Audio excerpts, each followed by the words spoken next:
Good morning. This is the Cowboy State Daily Morning Show with Jake. The new way Wyoming wakes up.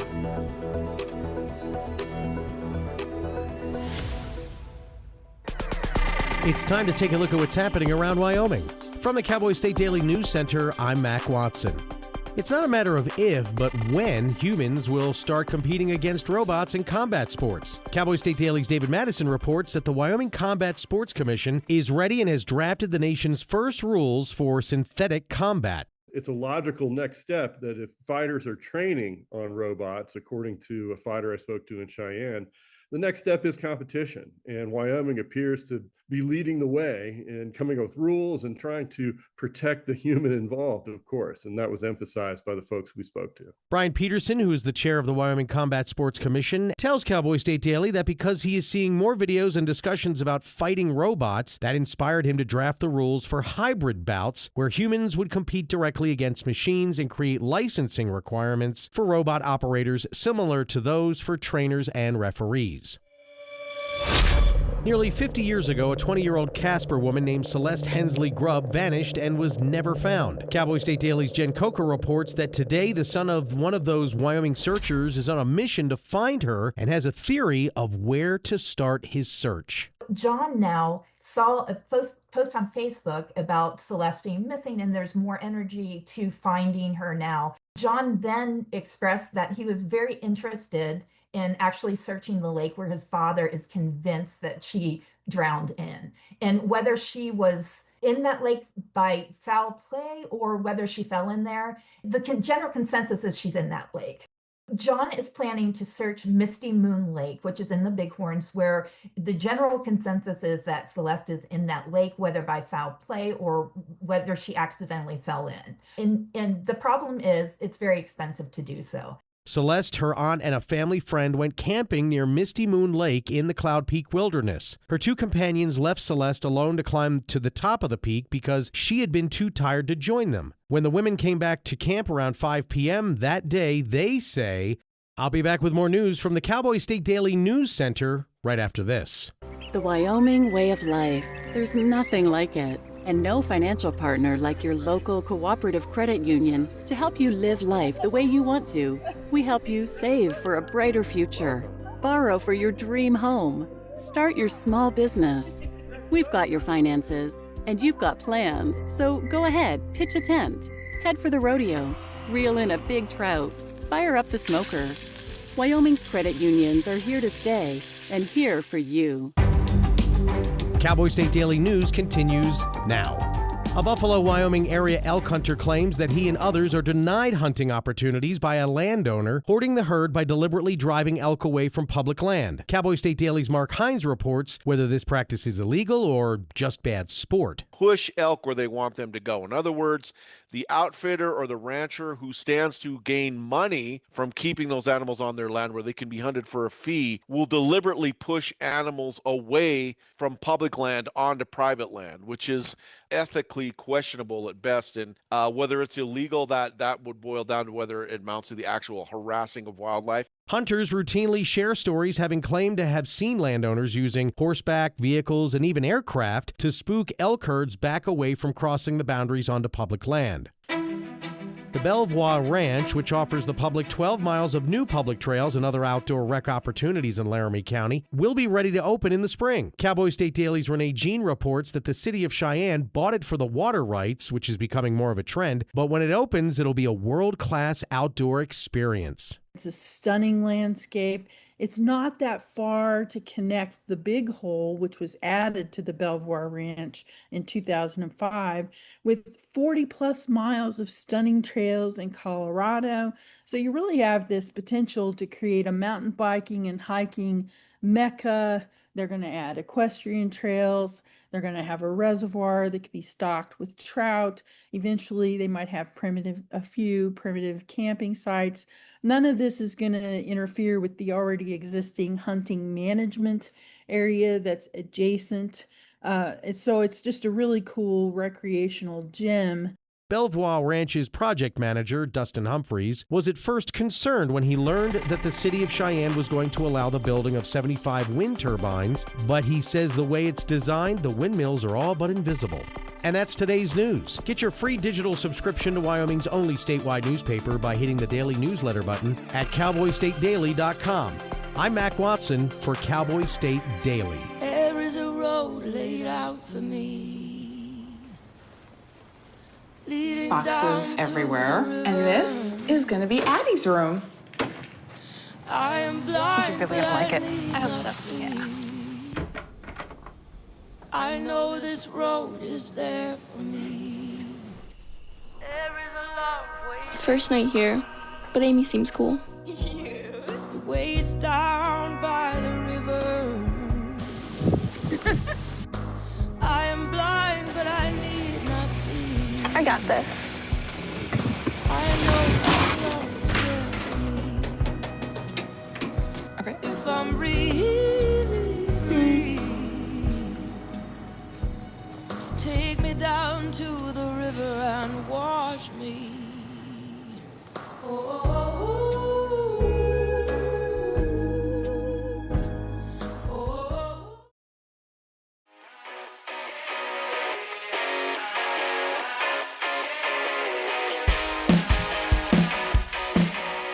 Yeah, welcome.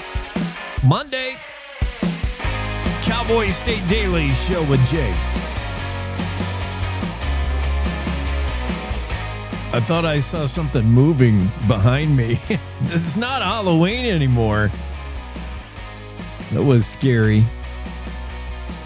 We got a lot of stories to get to over the weekend. The real life falconer that is inspiration for or gives advice to CJ Box when he writes his Joe Pickett novels. The falconer character in those stories is Nate Romanowski. We're going to meet the real life Nate Romanowski. Vahi Alaverdian from Boulder, Wyoming. He keeps a whole mess of falcons. He's going to tell us all about the fastest animal, the fastest living thing on the planet is a falcon when it's doing its dive. We're going to meet Carl Bayer. Grew up in Powell as a film projectionist, and he parlayed that into making films. He thought, why should I just play them on this reel-to-reel? I'm going to make my own films. He did. We're going to get with him. Mummy dinosaurs. Yeah, we're going to look into those with Andrew Rossi. We're going to tour the Belvoir Ranch outside of Cheyenne, where they've got a pretty good single track going for you bikers.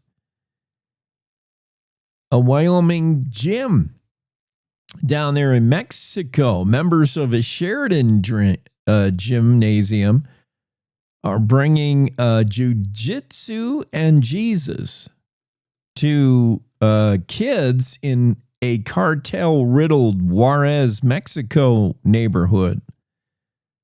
That's a neat story. Couple of stories involving hunting. Is it ethical to use drones to try to find your wounded deer or elk? I don't know how you can do it and enforce that it's done right.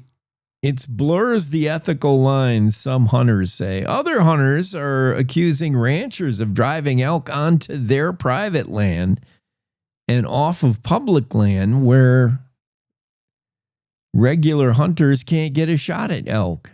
This is happening outside of Buffalo in that area, Crazy Woman Canyon, and in other places. A lot of stories we have to get. Speaking of CJ Box, he's looking for a setting for his next Joe Pickett novel. Could it be Afton, Wyoming?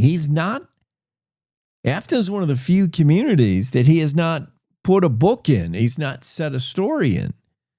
Afton, Wyoming, the heart of Star Valley. Perhaps because, if you know anything about Afton or Star Valley, predominantly Mormon and difficult to navigate your way around the community if you're not Mormon. Challenging, let's say. They're nice people, super accepting, but if you're not of the faith, you sometimes feel like you're outside looking in. But Afton has some cool things, including, I think, intermittent springs. CJ, you have to look no farther than intermittent springs.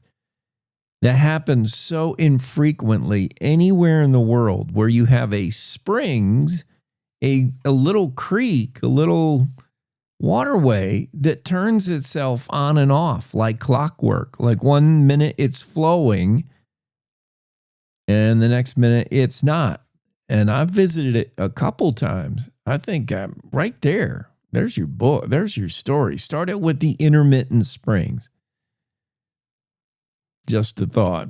Tourism studies done. How much is a bear worth? They've actually calculated a dollar amount. What is it worth? What do people say it's worth to see a grizzly in Yellowstone? What is a bear worth? A bear's dollar amount, grizzly or black. There's actually been a study done, and we'll learn about that. Weather forecast. I want to do that for you this Monday. Yesterday, record-setting temps in Lander, Riverton, where I was yesterday, hit 70 in both Riverton and Lander. And that either ties or breaks a record for the latest time in the year where the temperatures hit 70 for actual November 2nd, highest temp. And at least that was warm. Very comfortable across the state. Does it continue today? Well, sort of. You'll notice it's breezy. That means we're blowing in a different weather system, but the warmth kind of holds up throughout Wyoming. Casper generally becoming sunny, breezy, high 61 today. Lander, you'll get the sun going with highs in the upper 50s. That's not 70, but it's not bad. Evanston, gradually clearing skies today, high 62. Rock Springs, you'll get to 61, becoming mostly sunny. Becoming sunny by the afternoon in Pinedale, highs 55. Afton, sunny, 60. Dress accordingly, Mr. Box, if you're in Afton scouting. Sunny, 60. Sunny, breezy, and DuBois, 57 the high. Jackson, sunny, breezy, highs around 60. That's pretty good for first week of November. Thermopolis, mostly sunny, highs 57. Cody, 56, sunshine today. Buffalo, mostly sunny, breezy, 53. Sunny, 55 in Sheridan. Gillette, clouds on the increase today, highs 54. Same with Newcastle. Torrington, partly sunny, breezy, 61. Wheatland, 61 with sunshine by the afternoon. Cheyenne, breezy, sunny, 54. Laramie, becoming sunny by the afternoon with a high 62. One of those few times Laramie is significantly warmer than Cheyenne. And Rawlins, mostly sunny, breezy, 60 today. That takes you across the state with the day weather forecast on Day. Will be on the show a little bit later. And I'm trying to think of a good weather question to ask him. I think Hurricane Melissa's done her damage. And that's kind of over. Yeah, I'll have to come up with a good weather question for Don. It's always nice to try to trip him up, but he's always ready for anything. Fall's good time. Everybody's out hunting, but it's good time for anglers as well. Mark Hines has a story about Wyoming outdoorsmen and outdoors women who enjoy fishing in the fall. Water temperatures have cooled a little, making the fish more active. They're in a bit of a feeding frenzy in the fall, so they'll hit almost anything. Water is predictable. Water is low this time of year. So you can't fish maybe some of the places you fished back in May. Water's as low as it's going to get right now. But some fishermen, some anglers enjoy fishing November right into through January. Some people fish. Some people known as crazy people fishing in December. What's wrong with you? But some do. I love this time of year. Fish are putting on the feed bag, says Trent Tatum, meaning they're active, hungry, eager to strike at anglers' flies and lures. Trent Tatum is co-owner of the North Platte Lodge and the Reef Fly Shop Cottages in Alcova.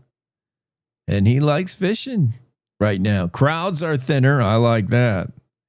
You can actually get a boat out there or wade out there in your waders, and you don't have to worry about being elbow to elbow with others. Always good.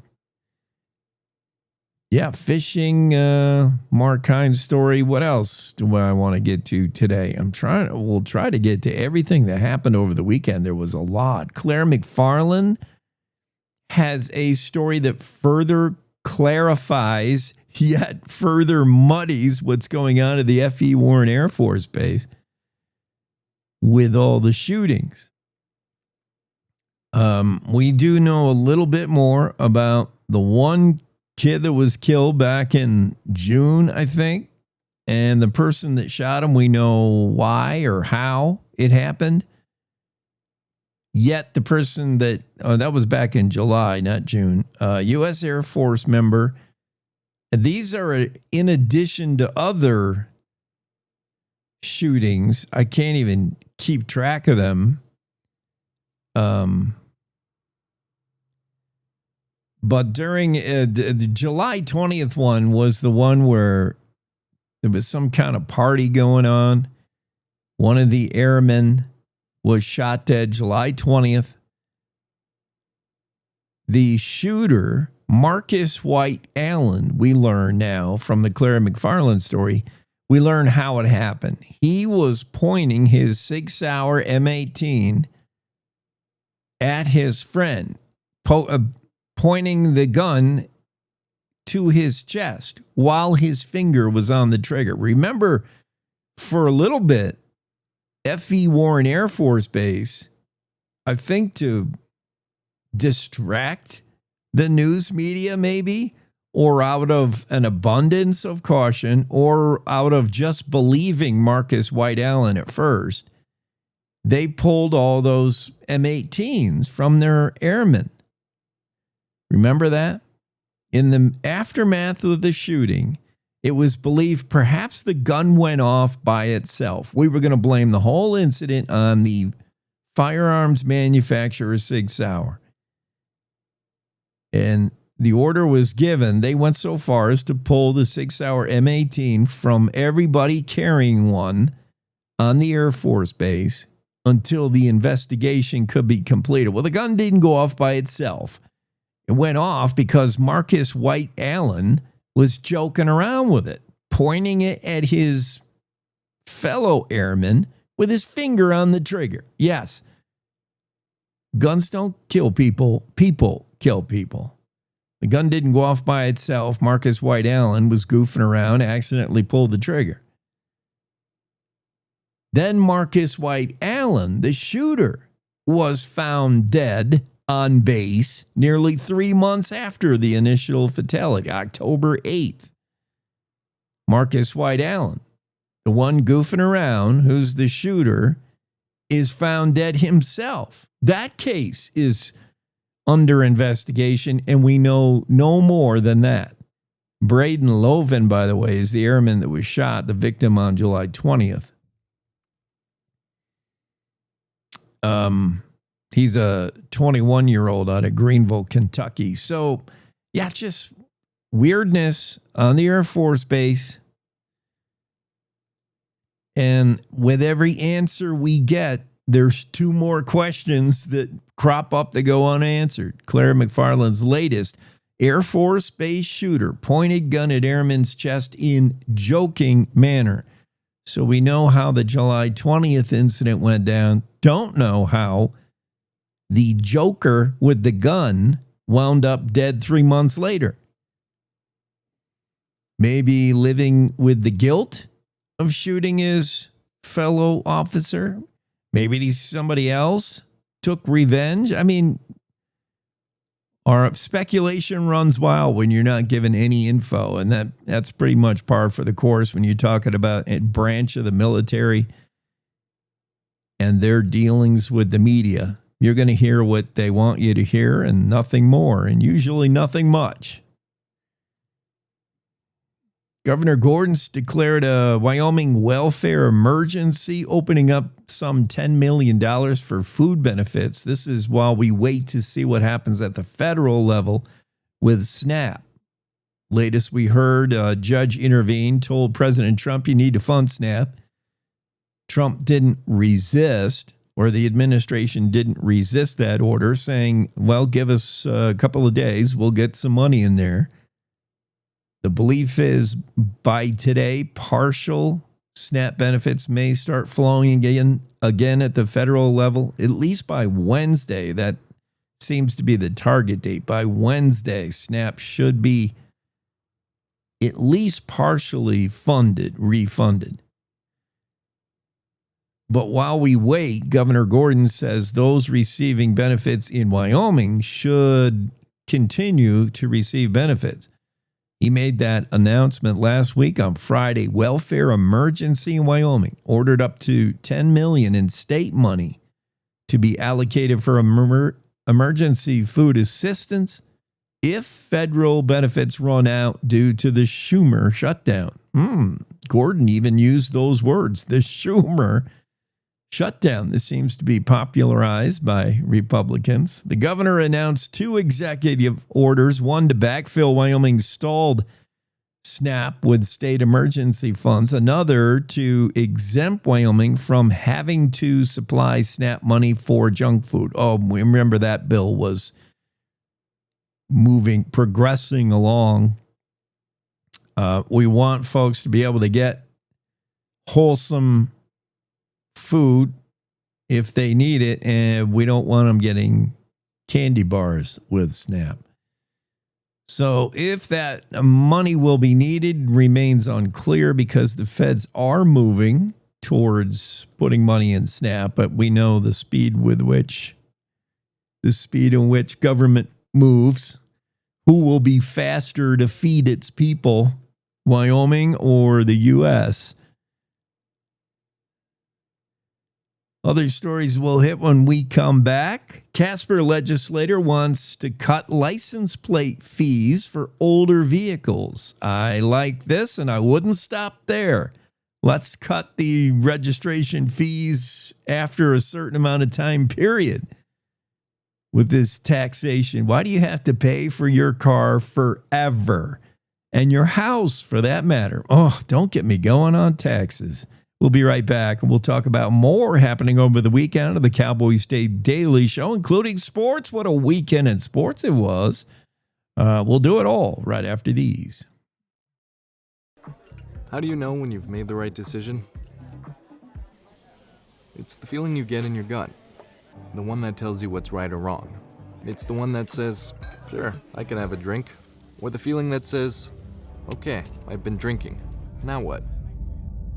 It's the voice inside you that says, I'm buzzed. Better leave the car when it's time to go. Plan ahead. Catch a sober ride. Buzz driving. This is the Cowboy driving. State Daily Radio Network.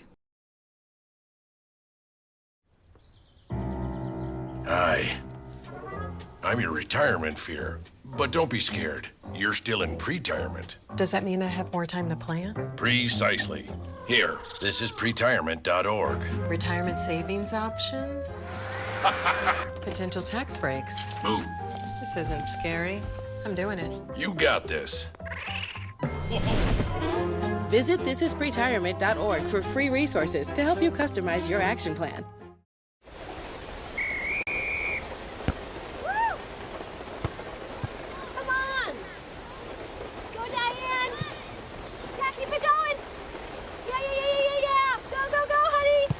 If you love them enough to drive an hour to cheer them on as they get beat 11-0 in the rain, then surely you'll check NHTSA.gov/the-right seat to make sure they're correctly buckled in the back seat.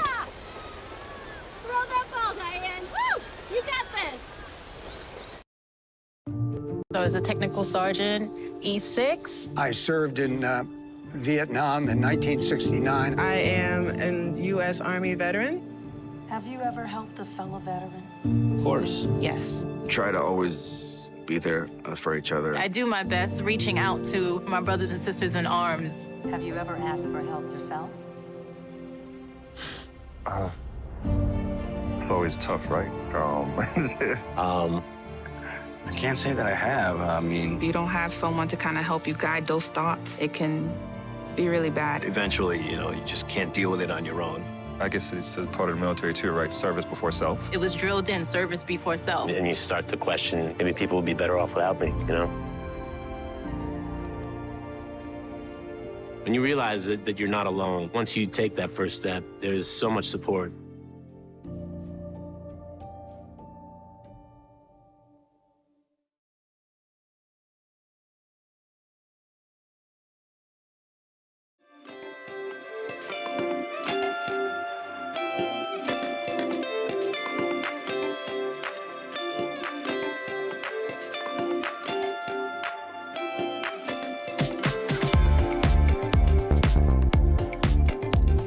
Cowboy State Daily Show with Jake.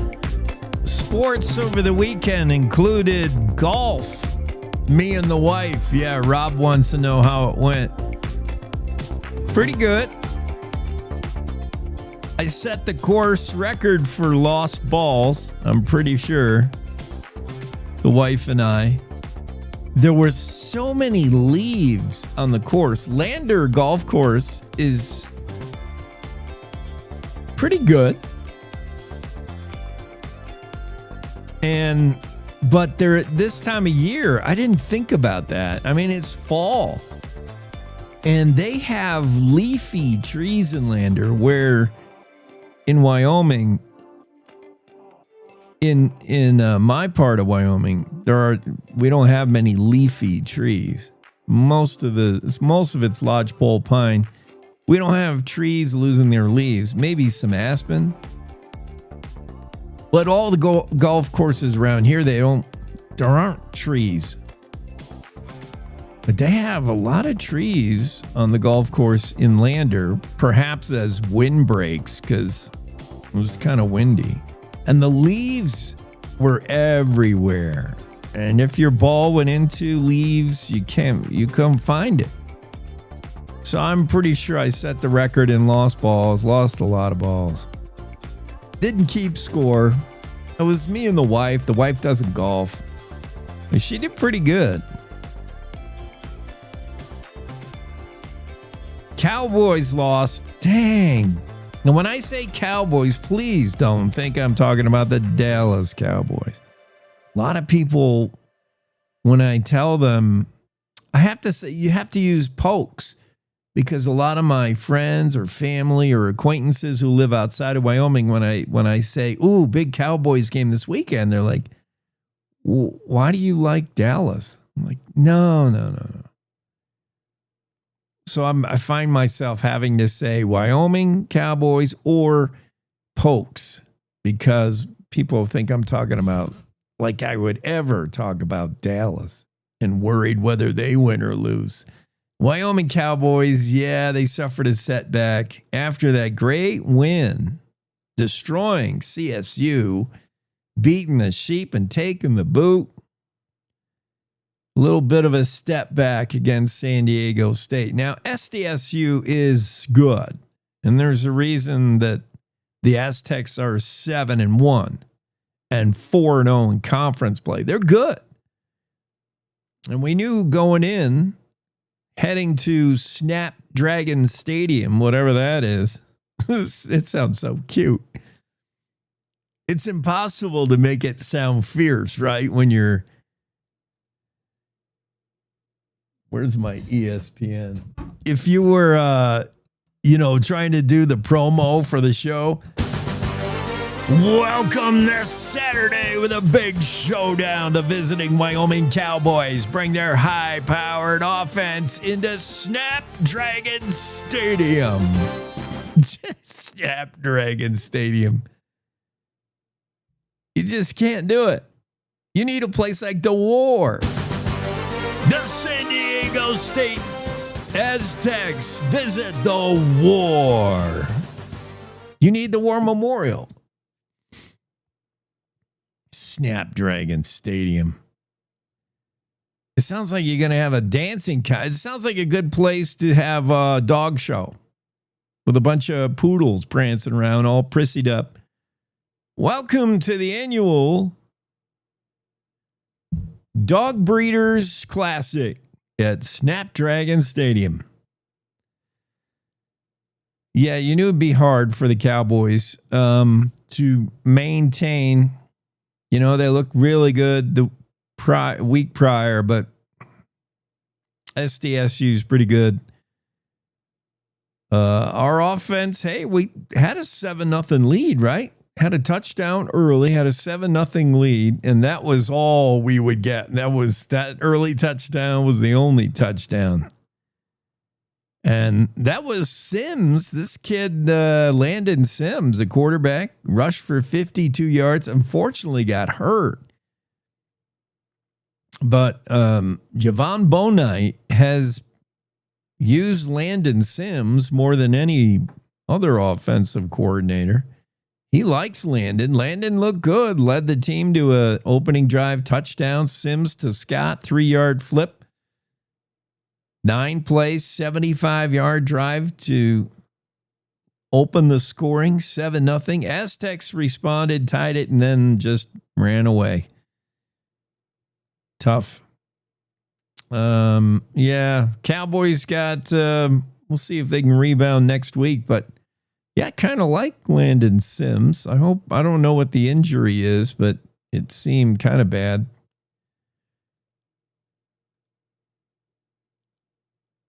We'll pick up high school football and what happened in the playoff run in just a moment after I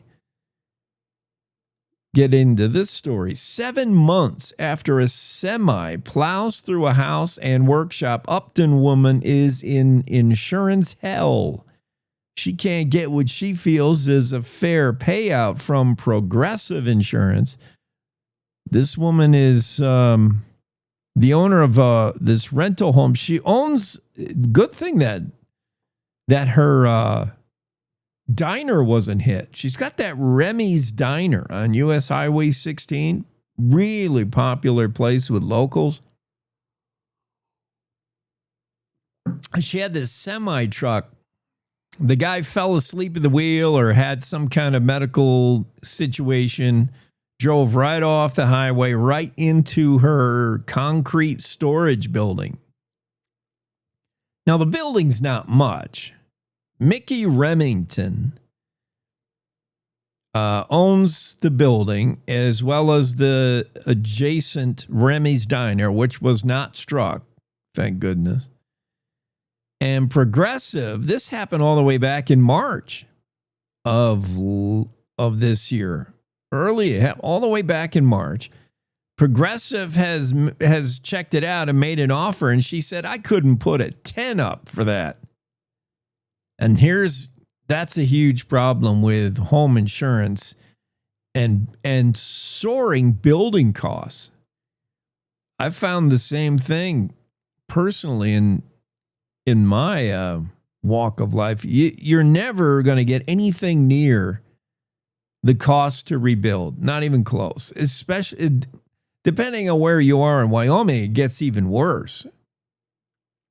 Now, Mickey Remington she's in Upton, so I don't know what the real estate scene is there, but pretty much across the nation and across Wyoming and in certain places in Wyoming, what you'll get from the insurance company in the event of a fire or disaster, some kind of total loss for your building and you have to rebuild from scratch, you're talking $300 a square foot minimum.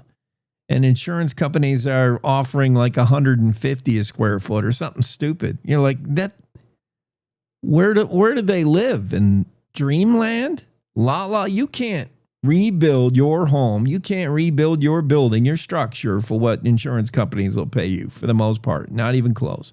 Although here, I get Progressive. I mean, I got to say, Mickey Remington, the place that got demolished, the place of yours that got wrecked, this isn't exactly the Taj Mahal. And if Progressive offers 180 grand, I think I might jump on that. But that's me. I don't know. Mickey says it'll cost more than that. This building, I'm sharing photos of it.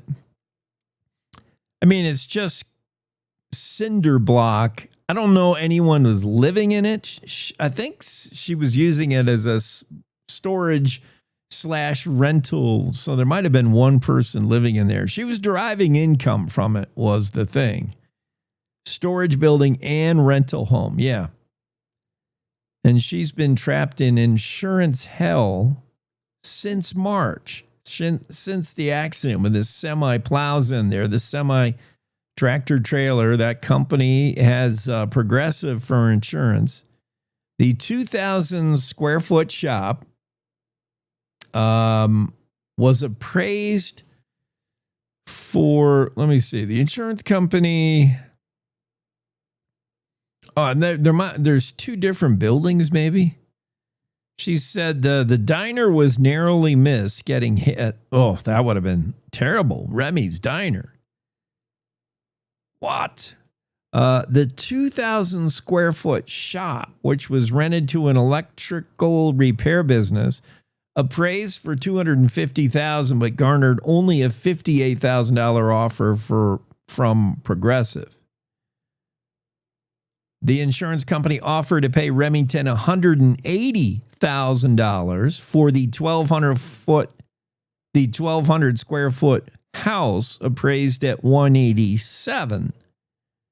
So that's a little closer, a little better. But before the crash, Remington says she was renting the shop for $500 a month and the house for $800 a month. She said, I had two incomes from these rental properties. I now have none. She's thinking about suing Progressive, saying she's just caught in the red tape that is insurance nowadays. Restaurateur Mickey Remington in Upton, Wyoming, standing in front of her wrecked home and can't get insurance justice. That is an issue these days with not so much with the automobiles. You'll kind of be able to get restitution made and reparations made with your automobile, kind of better, but home insurance. And if you have to rebuild a home, I think these insurance companies living in fantasy land, thinking you're going to be able to rebuild your home for the money they offer if it's destroyed. It's never comes close, and I feel for Mickey there. Casper, a legislator, wants to cut license plate fees for older vehicles. I'm with you, JR. Representative J.R. Riggins says he's going to introduce a bill that would do away with or cap or, let's see, what is he offering? State license plate fee structure. This is the formula behind the state's license plate fees. I call them registration fees. I don't know why they're license plate, but yeah, you got to register your vehicle every year. You get the sticker. You know how it goes. Fees start as high as 60% of a car's factory value in that first year of ownership. You ever bought a new car and then go to register it? Oh my goodness, that first year, it's like buying another car. You're like, wait a minute, I already paid sales tax on this thing, which was painful. And registration that first year for a new car? Whoa, it hurts. And then it drops a little bit every year. It drops to 15% of the car's factory value by year 6. And of course, the vehicle is depreciating. So you would think that what you're paying for your car after 5-6 years should be a much, much less. If you're paying 15% of the factory value of a vehicle 6 years later, that should be a pretty low number, but it's not low enough for many. And it's not low enough for Representative Riggins, who proposes the fee depreciate 2 more steps to 10% in year 7 of ownership and 5% in year 8. So if you still have your vehicle on the road 8 years after you bought it, you should be paying a pittance, is what Representative Riggins says. 5% of the estimated factory value of the vehicle by that time after depreciation. Riggins said the cost of licensing, for instance, your 24-year-old rusty Subaru with 240,000 miles on it, right now is calculated the same as a 5-year-old mid-size SUV with 40,000 on the odometer. He said that's not fair. He wants you to pay less as your car ages. The older your junker, the less you should have to pay to register it. And I completely agree with Riggins. In fact, I wouldn't stop there. I am so anti-tax.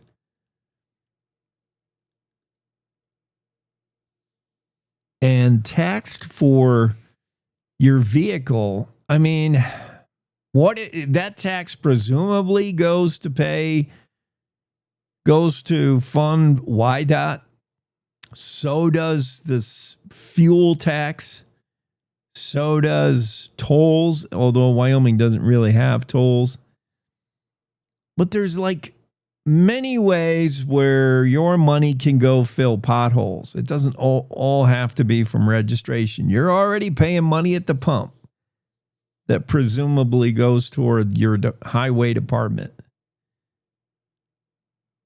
But the taxes in general, what about property tax? You buy and own your home, your property. Why are you still paying for it 30 years later? The mortgage long since paid off and you're still paying property tax. That's not fair. Not only should that be reduced, property tax reduction, Freedom Caucus, good job. It should be eliminated. There shouldn't be any property tax.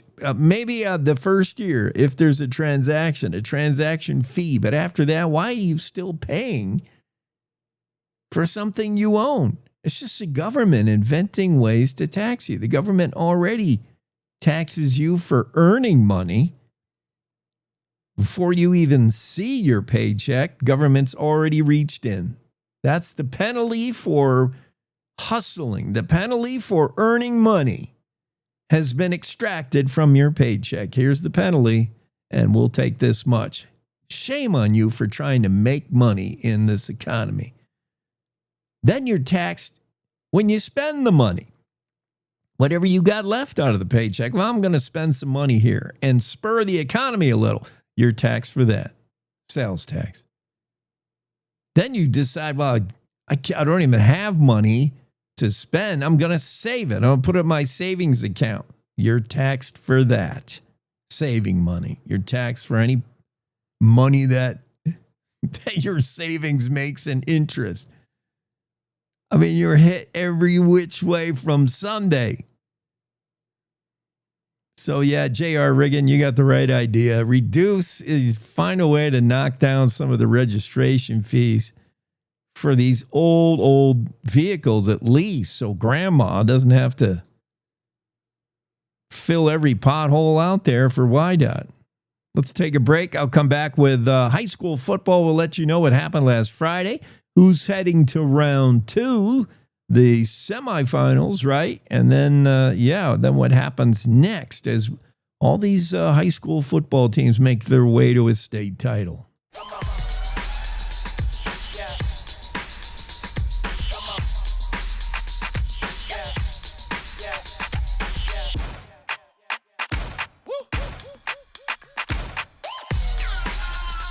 You're not going to get it all right. Just make sure you nail the big stuff, like making sure your kids are in the right seat for their age and size. Get it right at nhtsa.gov/the right seat.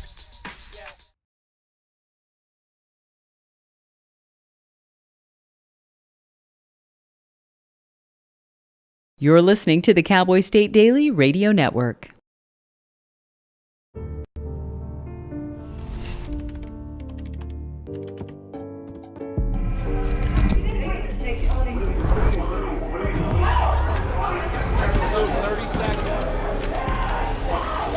I'm an ex-drug dealer, and I'll be your sub today. Can you see anything different as a pill? No.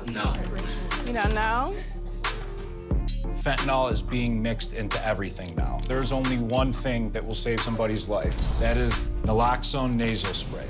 Fentanyl, it's cheap, it's potent, and it's profitable. Why would drug dealers put a lethal dose of fentanyl in drugs if they know it's so harmful? Really just all about the money. I just didn't realize that one pill could change your whole life. More kids should know.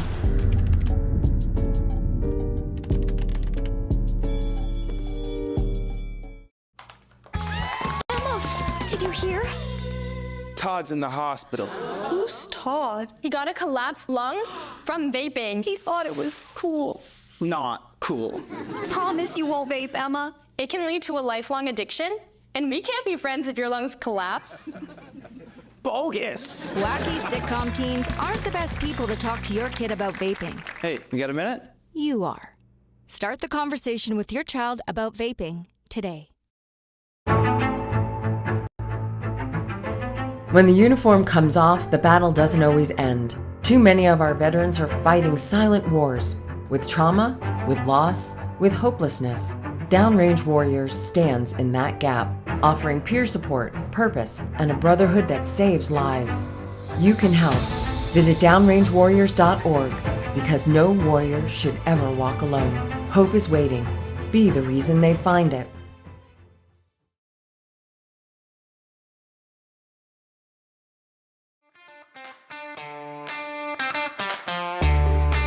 Cowboy State Daily Show with Jake and Debbie Miller is with us. Debbie, I'm so sorry. I thought, I don't know what I thought.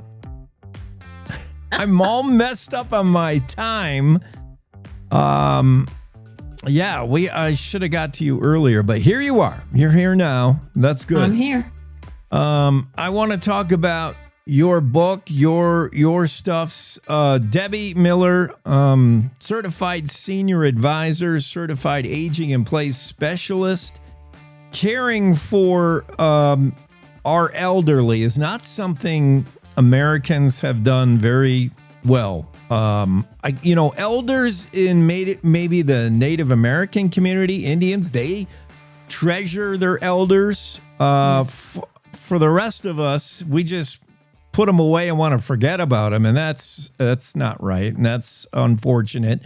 But there are challenges to caring for the aging in our own home or in their own home, but it's not impossible. You've done it, and you share the wealth of that knowledge, what you've learned in the book, and we'll talk about doing the right thing. But what, I don't know, what are some of the biggest myths or mistakes families make? If you've got the grandmother, the aunt, whoever it is, and you're like, you can't, the kids can't decide, well, I can't care for it. I've been doing it for a year. You've been doing it. And then you make decisions to maybe, I don't know. Yeah. What are the biggest misconceptions in caring for an aging member of the family? There's a lot of emotional baggage involved with the whole thing because you hear the old recordings from when you were growing up, and now the child is now becoming the parent, and the parent may not want to listen to what the child has to advise. Right. And a lot of people don't know how much do things cost now. They may not have budgeted. The parent may be challenged as far as thinking about the fact they may need some help. And I will tell people, if there's one person within the family who seems to be assigned all the work, whether they want it or not, hire a care provider to come in and send the bill to the siblings so that you get some time off. There are respite centers, things like that, but a lot of people don't realize the emotional stress and the strain of being a caregiver 24/7. It's a very big challenge, and the emotions that go with it keep you from getting worn out and stressed out, so you can't do a good job. And then you get frustrated, and it's a challenge because things are expensive, and your home or their home may not be the place for a safe space. Yeah, I want to talk about the where, because that's a whole nother issue. Where is Grant? Let's keep so I can keep it all in track. When we're talking about the parent, that's going to be the immediate sibling. That's going to be the immediate son or daughter of who we're going to say is grandmother or grandfather, and those parents may have kids of their own, so they're parenting. And that's probably their priority. Unfortunately, it's so easy to forget, the fact that my mom and dad, grandmother and grandfather, they're the ones who got me to where I am. And suddenly they're relegated to the back burner because you've got kids of your own. And yes, and you have a full-time job. You've got kids to take to soccer practice or wherever. And then you get the call, well, mom fell in the bathtub. Well, what do I do now? And you don't know what to do because you don't know what questions to ask, how to find out the information. And it's very stressful.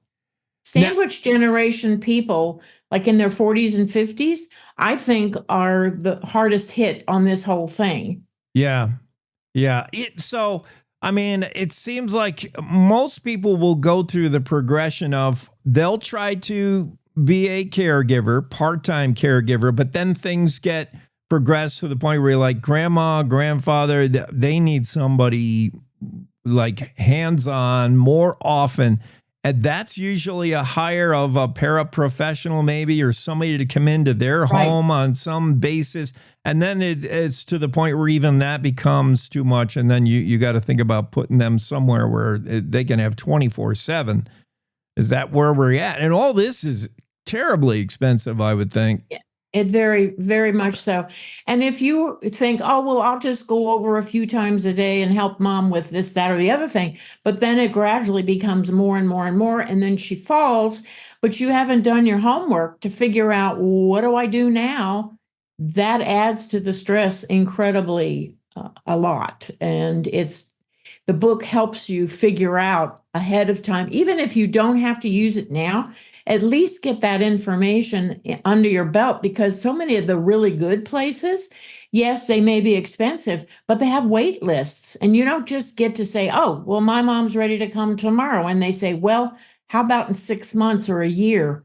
They don't have the space for it because they have people already there who need the care, and they can only handle so many. Wow. It's just like putting your kid in a preschool or kindergarten. It is the cycle of life. 1 minute you're the parent, 1 minute you're the kid, and the roles switch. Oh my, it's like very similar. 30 years experience this woman brings, Debbie Miller, and she's the author of Doing the Right Thing, Simple Solutions, Essential Tips, and Helpful Resources for Assisting Aging Loved Ones. What are we going to learn in this book? Like you said, it's not too early to do your homework, to do some research, do the prep. So start with reading the book, even though you think you may be a few years away from decisions. Read it now. You can have an overnight situation occur and it changes your life forever and the life of your parent. I over the years, I've learned what the assisted living people want you to hear versus what you need to know. And so I included several pages of questions to ask that you wouldn't think of, but that you really need to know. And also, what is the information you need to get from your loved one before they get dementia or worse, die? There's no do-over, and you can't go back and say, well, where did you put your such and such? And there's tons of questions. And if they own a business, how do you structure the business? Is it going to be sold? Are you going to take it over? What's all these things come up?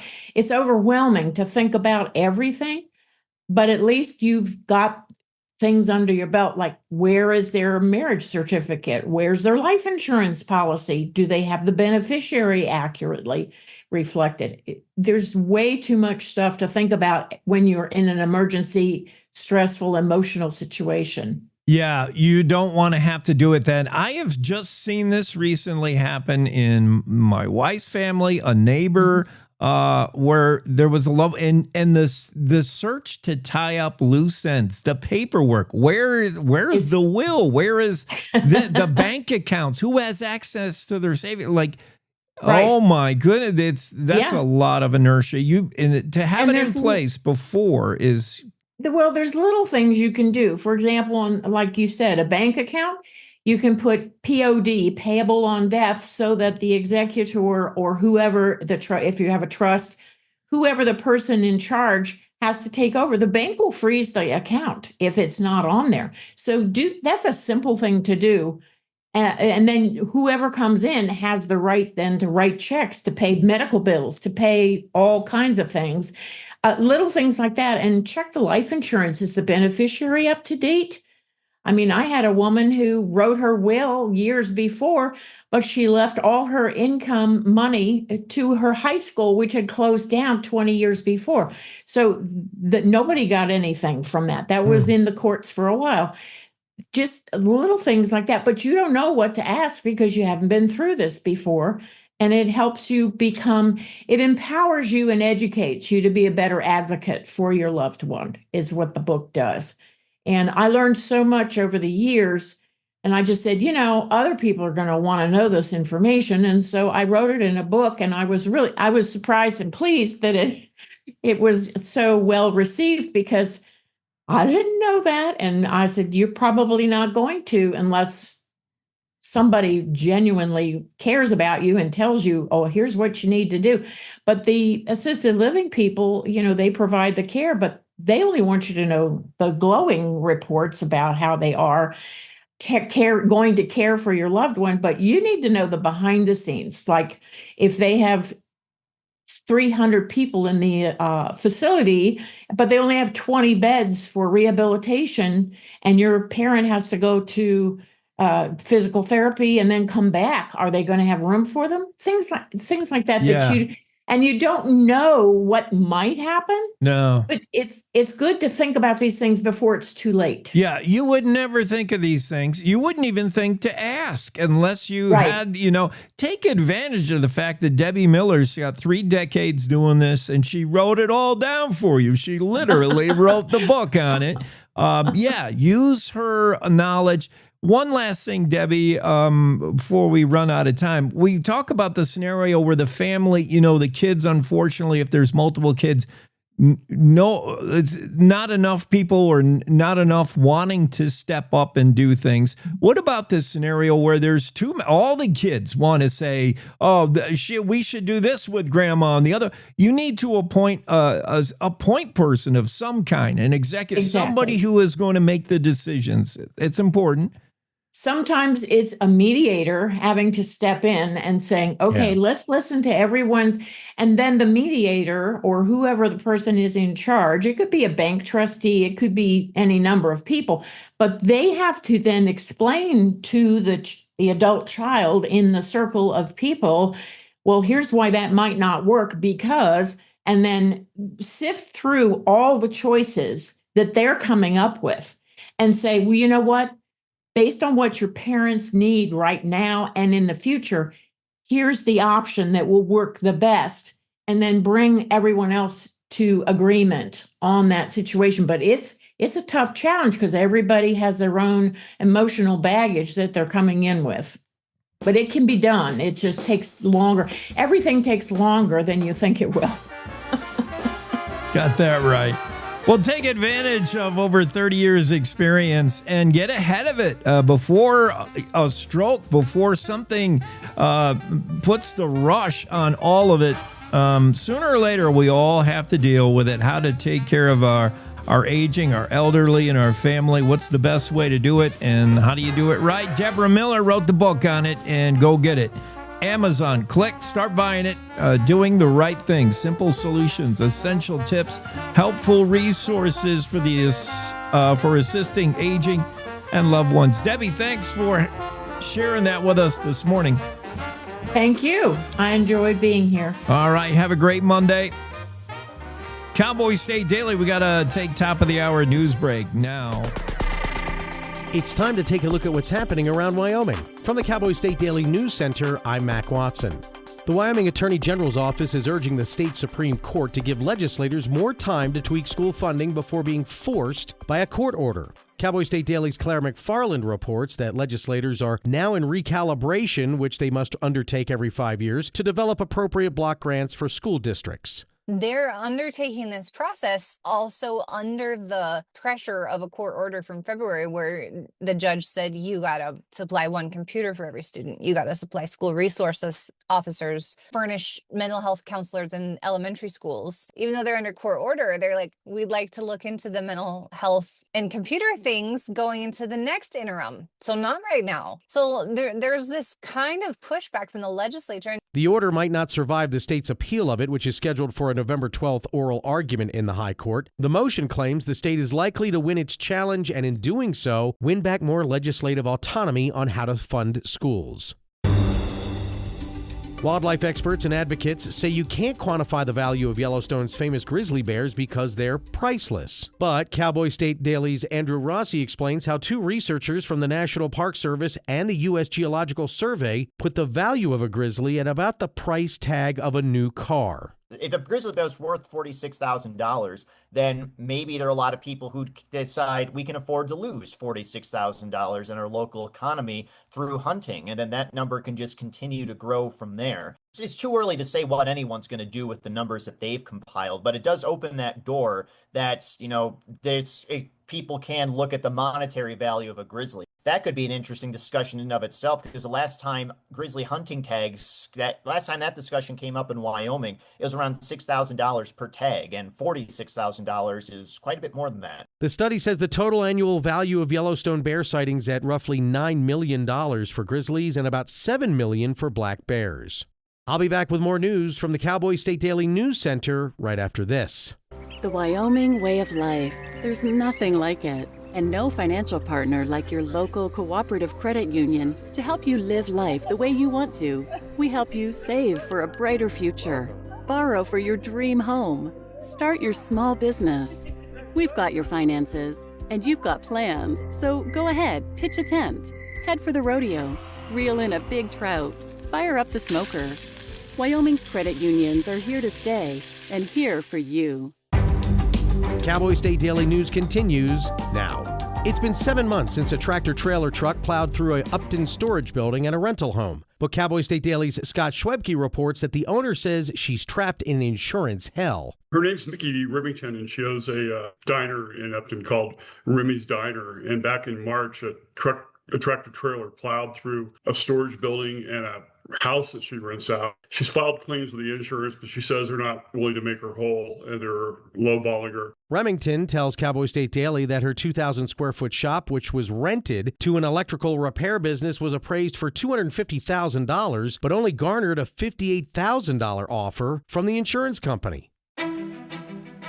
Wyoming ranchers face a crossroads when wanting to retire. Sell to the highest bidder? Maybe a conservation easement? One ranch couple from Montana have taken one option that is slowly gaining ground as an alternative to selling, and it's got Wyoming ranchers curious. Cowboy State Daily's David Madison reports that Dale and Janet Viseth are donating the family's 38,000-acre, $21 million ranch to the Ranchers Stewardship Alliance. Like ranchers in Wyoming nearing retirement, a ranch family outside of Malta, Montana, faced a crossroads. How can they keep their ranch continuing as a working agricultural operation when there is pressure to sell to a conservation group locally that is collecting ranches to create more bison range, or perhaps to a a hunting outfit that wanted it for private clients. The ranch sits right next to the C.M. Russell Wildlife Refuge. And so in facing that crossroads, they decided to donate the ranch to a nonprofit they helped found as a way to preserve a way of life, a way to preserve it as an agricultural operation, and really to experiment with a new option, or at least not a widely used option. Now, the couple tells Cowboy State Daily that their donation ensures it will remain a working cattle operation, supporting local ranchers rather than being sold off or converted to other uses. And that's today's news. Get your free digital subscription to Wyoming's only statewide newspaper by hitting the daily newsletter button at cowboystatedaily.com. I'm Mac Watson for Cowboy State Daily. I've always loved space and football. Growing up, some people told me I had to choose. But here's the deal. You can be great at more than one thing. And getting involved in STEM opens up your world to a universe of opportunities in life. This is my time. Get inspired and get involved today. There are STEM programs and science centers available in your community, so be sure to check out spaceforall.us to learn more and get started. This is my time. There ain't no doubt in my mind. Find your place in space. This is my time. Space for All.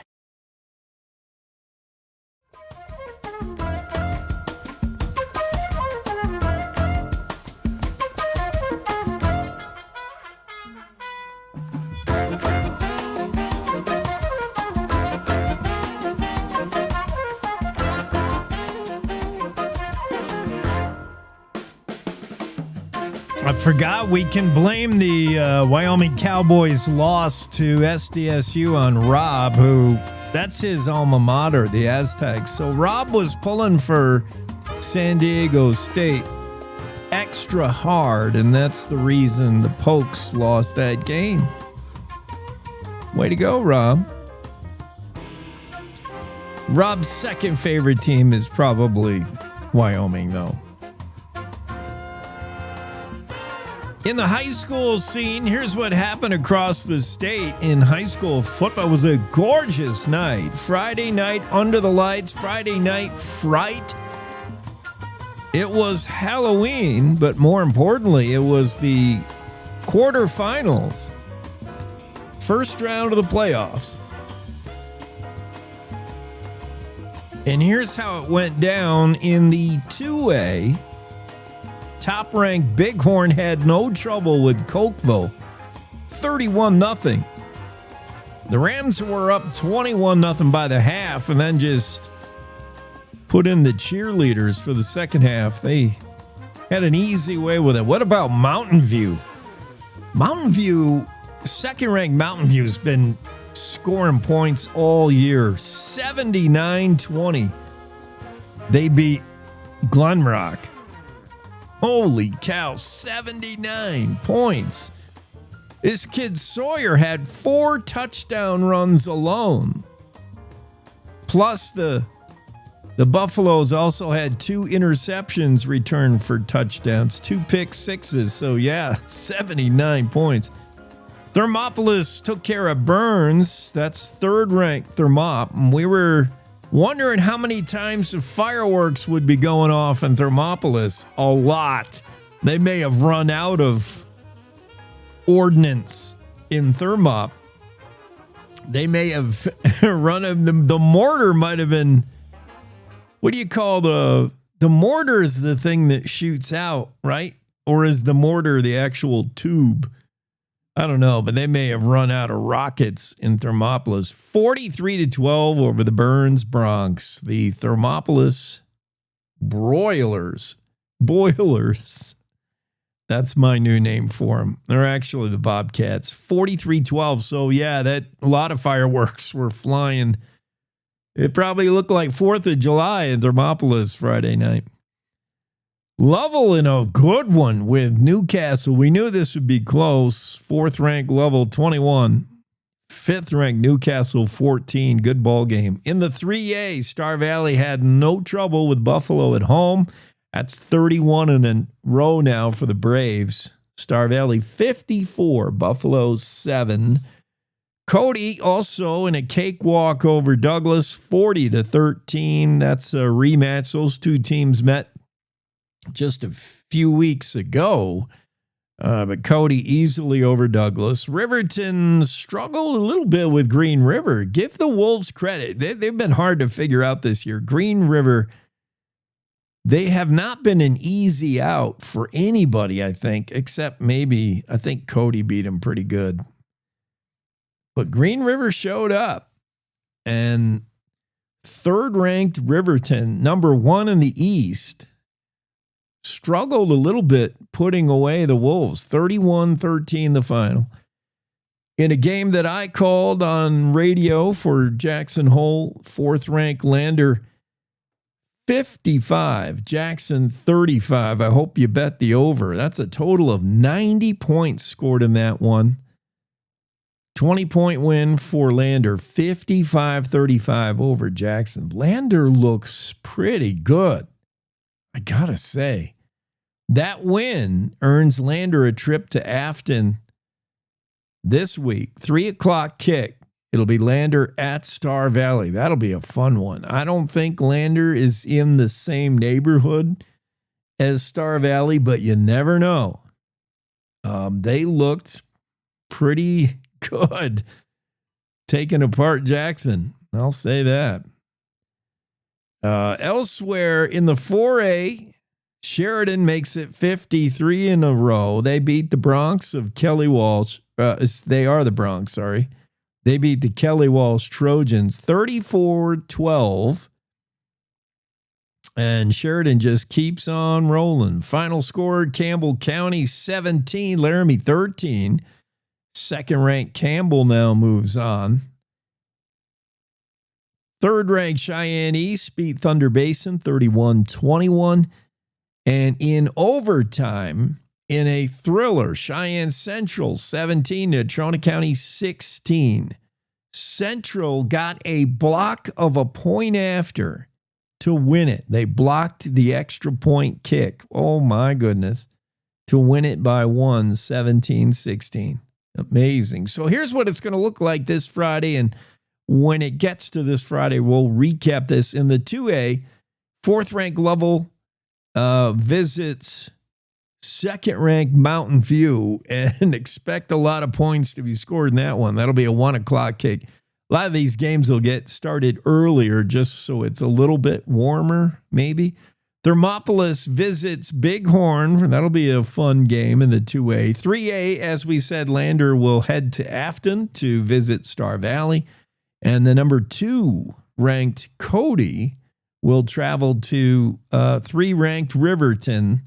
That game set for a 6 o'clock start. That should be a very good game. Expect that to be close.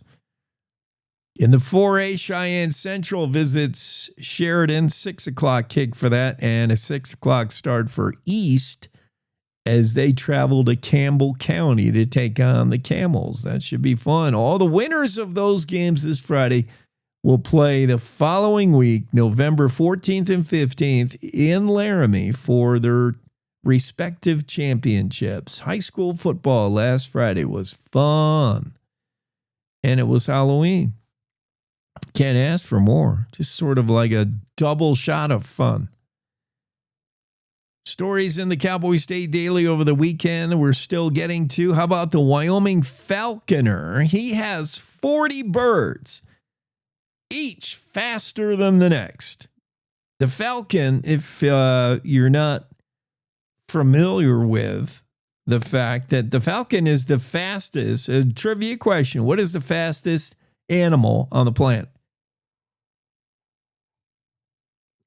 Now, it could be sort of a trick question because you're going to think, well, cheetah, right? We've all grew up thinking that cheetah is the fastest thing that runs.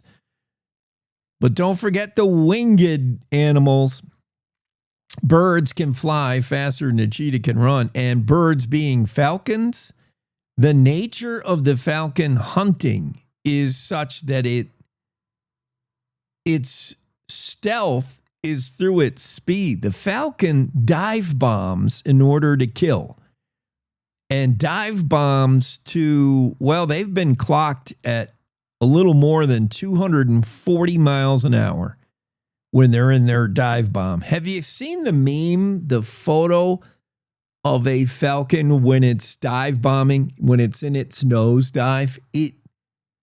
It's got everything tucked in, and there's like no wind resistance in this creature. Like, it's not flying to achieve 240 miles an hour. It's using gravity, and it's just shedding any kind of resistance the wind might supply.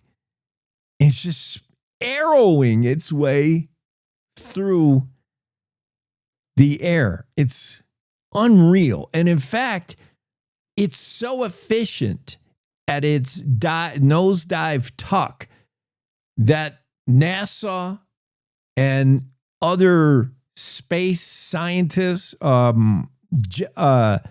manufacturers of aircraft, they have used the Falcon as a good benchmark, as a blueprint for creating spaceships and rockets and planes that can fly that efficiently. Let's see if there's a picture in this story. Who wrote this story? Renee Jean? Renee's probably got Renee wrote this. Renee probably has a photo of a falcon doing its nosedive. It is a work of art. It is a design of art by an intelligent creator, that what a falcon can do when it's in its dive. Well, she doesn't have. Oh, there's a video of a falcon diving. Oh man, when they hit stuff, oh my goodness. I don't know how the falcon doesn't, when they're diving and they get into the tuck, it's insane how fast they can go. And that's how they kill. Yeah, when they get into the, and they'll only put they put their wings out just to sort of adjust their flight. Yeah, they're ferocious. You do not want to get hit by one of these things. They will hit when they're searching for prey and looking to kill. They will hit things bigger than them and kill. They just snap their neck with the speed of which they hit their prey. Well, the falconer we're talking about is Vahi Alaverdian. He makes home base in Boulder, Wyoming, but he brings his falcons around the country wherever they're needed. Very much like Nate Romanowski, the character in the C.J. Box, Joe Pickett novels. They'll do pest abatement or unwanted. If you got pigeons that are hassling the restaurant there, the beachfront restaurant, they'll call in a falconer.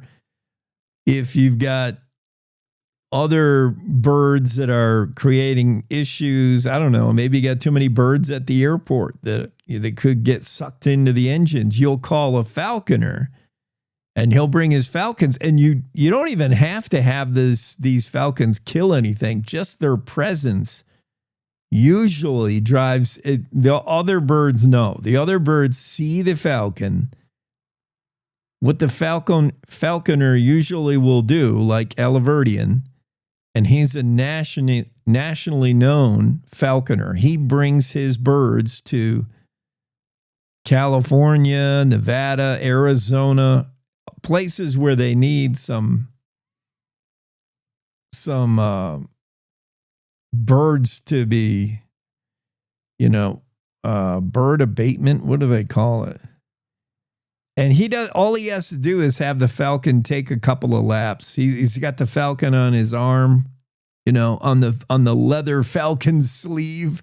And he just says, go take a couple of laps. And that's usually all it takes. They don't even have to make a kill, which is good, because if this was at a restaurant where you're trying to get the seagulls from bothering everybody, you do not want to witness as you're dining. You don't want to witness a falcon hitting a seagull at top speed. It's like an explosion. Alaverdian says they will dive bomb larger animals, but falcons prefer prey smaller than themselves. And the way they kill is just the impact. Traveling 240 miles an hour, and when you run into something, that's some kind of collision. And I don't know how the falcons survive the collision any more than what they're hitting. TV host Mike Rowe did a segment with Alaverdian in 2016 for his show, Somebody's Gotta Do It. He was featured in that. He's also the featured go-to specialist for CJ Box. Whenever CJ Box writes in his character, Nate Romanowski, in his Joe Pickett series, Nate is a falconer in those books. And CJ didn't start out knowing anything about falconry. So he turns to Alaverdian to learn about falcons. And what Alaverdian says and what is in CJ's books is my favorite thing about falconry and being a falconer. Nate Romanowski will tell you this in the CJ Box novels, and Alaverdian will tell you this about real life, is falcons, when you're a falconer, you don't own those animals.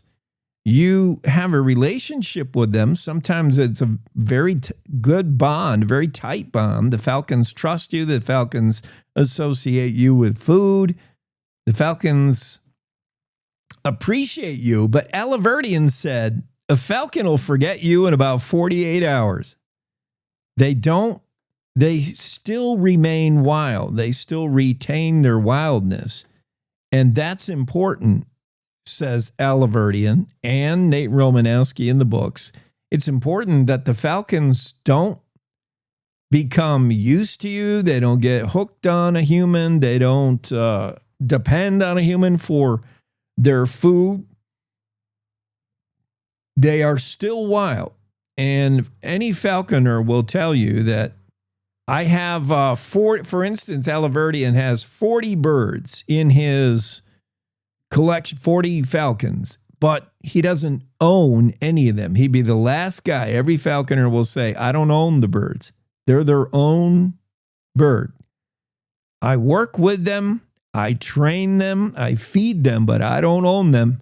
If I went away, they would go away as well. He said it about 48. I said 2 days. 2 days, the bird would say, where's that human that sometimes I land on their arm? Sometimes he teaches me to eat. Where'd that human go? Alaverdian said most falcons spend about 2 days doing that, wondering, and then they'd just be gone. He trains them using drones now. A lot of falconers used to use helium balloons, and they would float the balloons, and dangling beneath the balloon would be the food, either a piece of duck or whatever it is, and it was training the birds to strike something out of the air. And now they use drones. Drones, you can. Alaverdian prefers a drone. You can move it every direction. You can have much more control over it than a balloon. He likes using balloons. He's got teams working in, like we said, doing bird abatement, pest abatement. He's got teams working in Arizona, Nevada, Colorado, Minnesota, Indiana, Idaho, Oregon, Florida. He said vineyards and fruit orchards particularly hire him. They don't like birds there eating the berries. He said falcons can be very effective there. Wherever it is, there's no shortage of work for falconers who can bring their top predator, their top flight predator in to deal with whatever pests there are, like pigeons and seagulls. Yeah. I don't know. Maybe Don knows. Don Day, what do you know about falcons? We're talking about this falconer that's in the news. I know very little. other than what I read in CJ Box books. Yeah, me too. Nate Romanowski, and he's got I like the idea that the relationship the bond might be strong between falconer and falcon, but the falcon remains wild. Like the bird, if you went away for a day or two, so would the bird. They'd be like, okay, they're not going to lose any tears over you if you disappear. They still remain wild, and that's the whole point. The falconer wants to ensure the bird remains wild. I don't know how the bird survives the collision. That's what I want to know. These things dive bomb at 240 miles an hour and whack into whatever it is they want to kill. How do they survive that collision? Well, they're built. They're built for it. Jeez. Yeah, I mean, that is fast. Okay, so I gotta give props where they're due, Don. You made some weather yesterday. Fantastic. You even had the wind hold off just long enough for me to get in 9 at the Lander Golf Course. Well, good for you. Gorgeous. I won't ask you your score, but I'm glad you got it. Glad you got 9 in. I set the course record in lost balls because there was so many leaves down. If the ball went into leaves, forget it. You can't find it. It's just leaves everywhere. I didn't think about that, but what a day, man. 70. I think we saw some records fall or some records tied for the latest day of the year to still hit 70 for November 3rd or November 2nd high. Lander, Riverton both did pretty good. I think they both hit 70 there. Yeah, no, it was a warm one. We are going to be cooler today. We were aided along by a bit of a Chinook yesterday that made temperatures warmer, but we're missing out on the weather this week. There's not a lot, especially here for the first half of the week. Do expect temperatures to bounce around. Yesterday was really warm. Today, noticeably cooler, but temperatures go back up again Tuesday and Wednesday. Then they go down again Thursday and Friday. We're not going to see any real weather till later in the week. We do see some snow. Wyoming's western mountains and valleys Thursday, Friday into early Saturday. Some of those showers could spread across the plains, but through the first half of this week, it's a real snoozer. There's really not a lot to talk about between now and Wednesday. Yeah, and it looks like our wind, our jet stream or whatever is coming like directly from the west, like right off west the ocean. to east. Yeah, right off the Pacific, then right along the U.S.-Canadian border. When that happens, we get the Pacific influence and the Canadian air stays north of the border. Yeah. What you're going to see this weekend is, some of that Canadian air slip into the U.S., but it's going to go into the Great Lakes, New England. You're going to see the first lake effect snows of the year in the Great Lakes region this weekend. And that's a real sign that times are a-changing, but the first salvo, that first big shot of Canadian air is going to head there first, not here. Our turn will come probably mid to late next week. Well, when you hear above the sound of something sizzling and it's getting louder, it's already too late. That falcon is about ready to knock your head off, man. Have a great Monday. You too. Day weather forecast. Yeah, how do falcons survive this horrendous collision with their prey? Falcons are so bad, so bad. Look at this. Even when they're not moving, even when they're just sitting there hooded up. Here's one of the many falcons owned by Vahi Alaverdian. Renee Jean did the story about this master falconer, an ancient art that traces its roots back 4,500 years at least to China, Mongolia.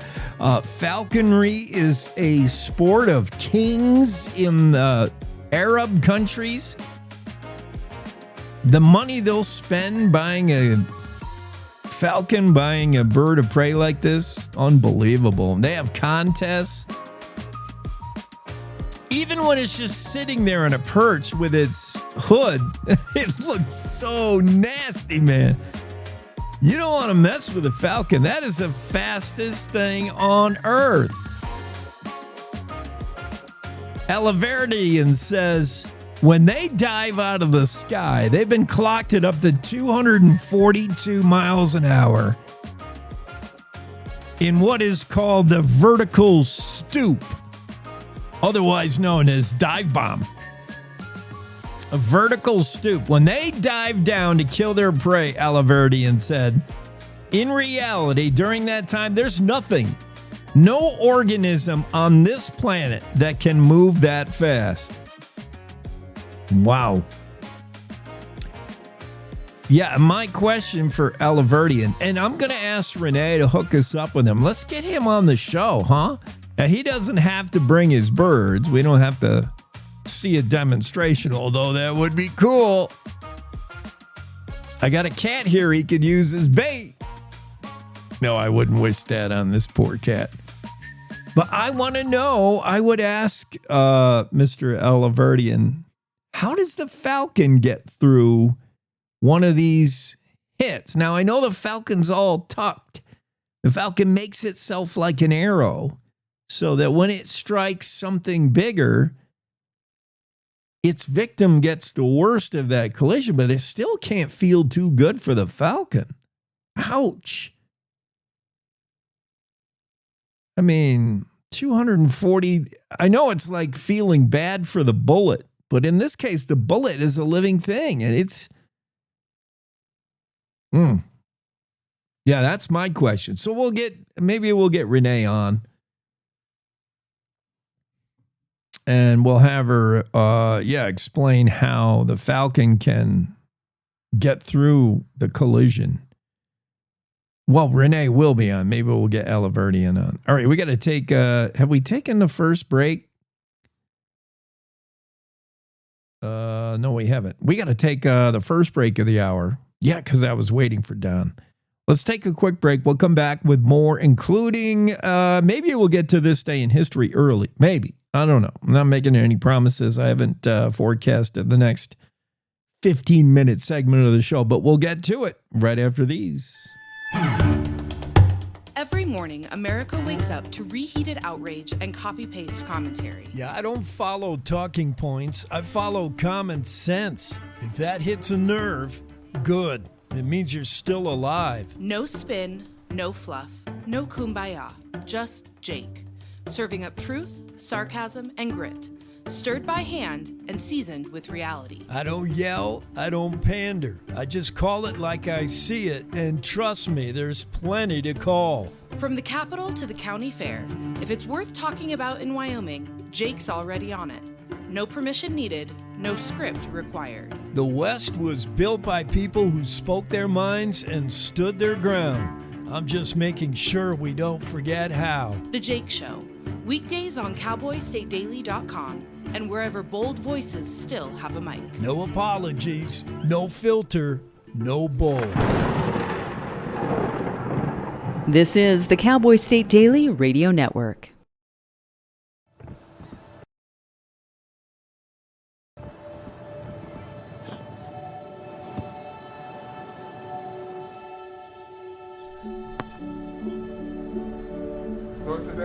I don't remember how it started.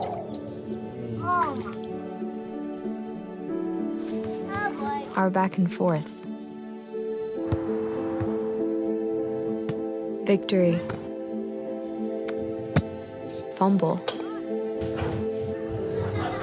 Repeat. It always came back.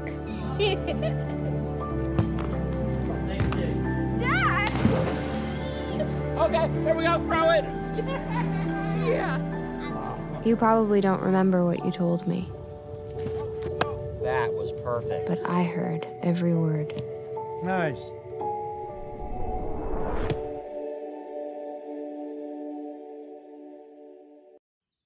Jason, let's go see your room.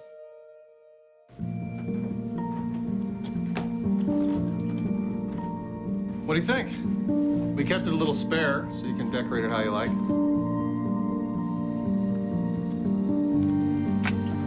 Dinner! Go?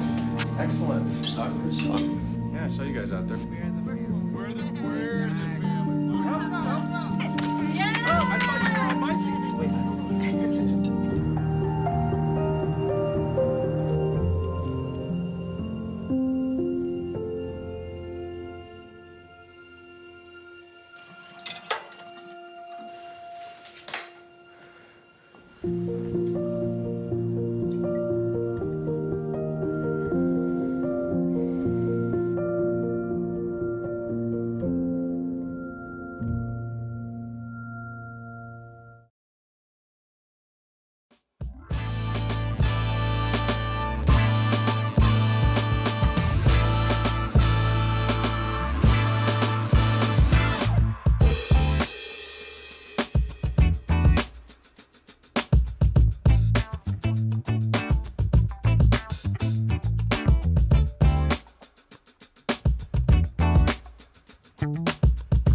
Cowboy State Daily Show on a Monday, November 3.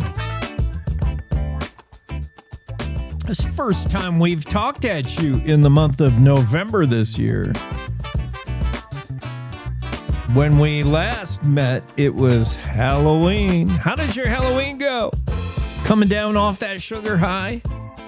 You making Halloween resolutions like never again? Never that many M&Ms in one sitting. I got to start eating healthier. I did my share of Tootsie Rolls and taffy.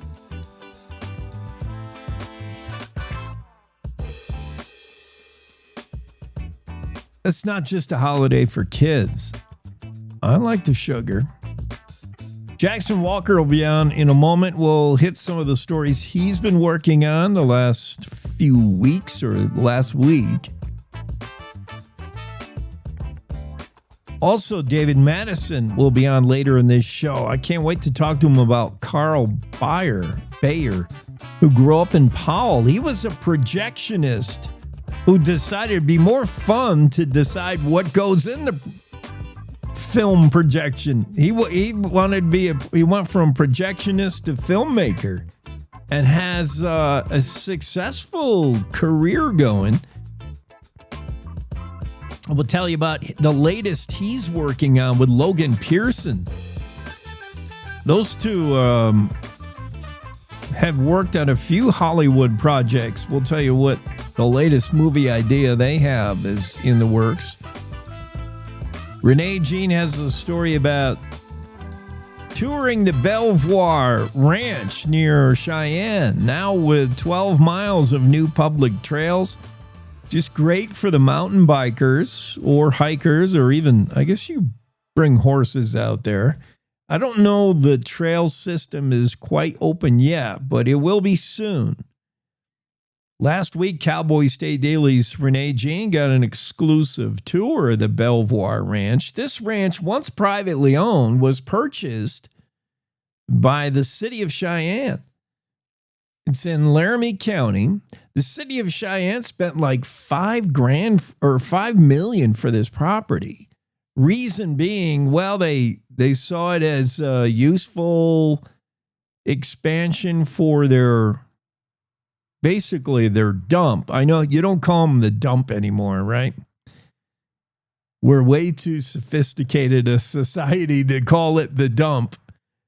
It's now the transfer station or the refuse transfer or whatever fancy name it's got, but it's basically the dump. And they ran out of room at the dump in Cheyenne. They were shipping out their garbage to Colorado, which sounds like a good idea, right? Here, take our garbage. That's probably expensive. So Cheyenne was looking at the Belvoir Ranch. Mayor Patrick Collins said back in 2003, they acquired this ranch for $5.9 million. And he said, we had a couple of purposes. One was, at the time, we were not sure that DEQ would allow us to expand our landfill. And at that time, we were actually sending our garbage to Colorado. So a few more acres in order to expand the landfill, that was one. Another reason was water. And there's continued water rights. Water is a precious resource. And even back in 2003, Patrick Mayor Collins said in 2003, we already saw we were going to be struggling with water into the future.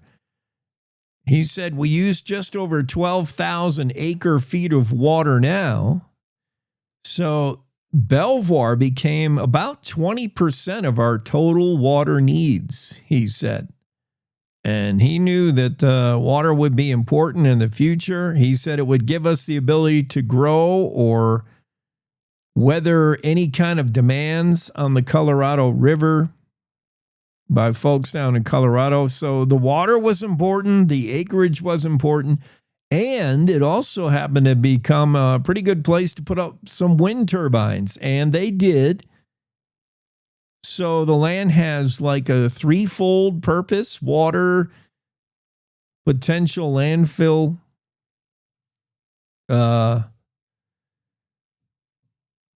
expansion, and turbine leases. Now worth $30 million to the city over the next 39 years. These turbine leases, they put up wind turbines on the Belvoir Ranch property. So it's doing some wind power. It's got water. It's got some reservoirs on property. And also, it's, it never hurts to be in the land business. So Cheyenne made a pretty smart purchase all the way back in 2003.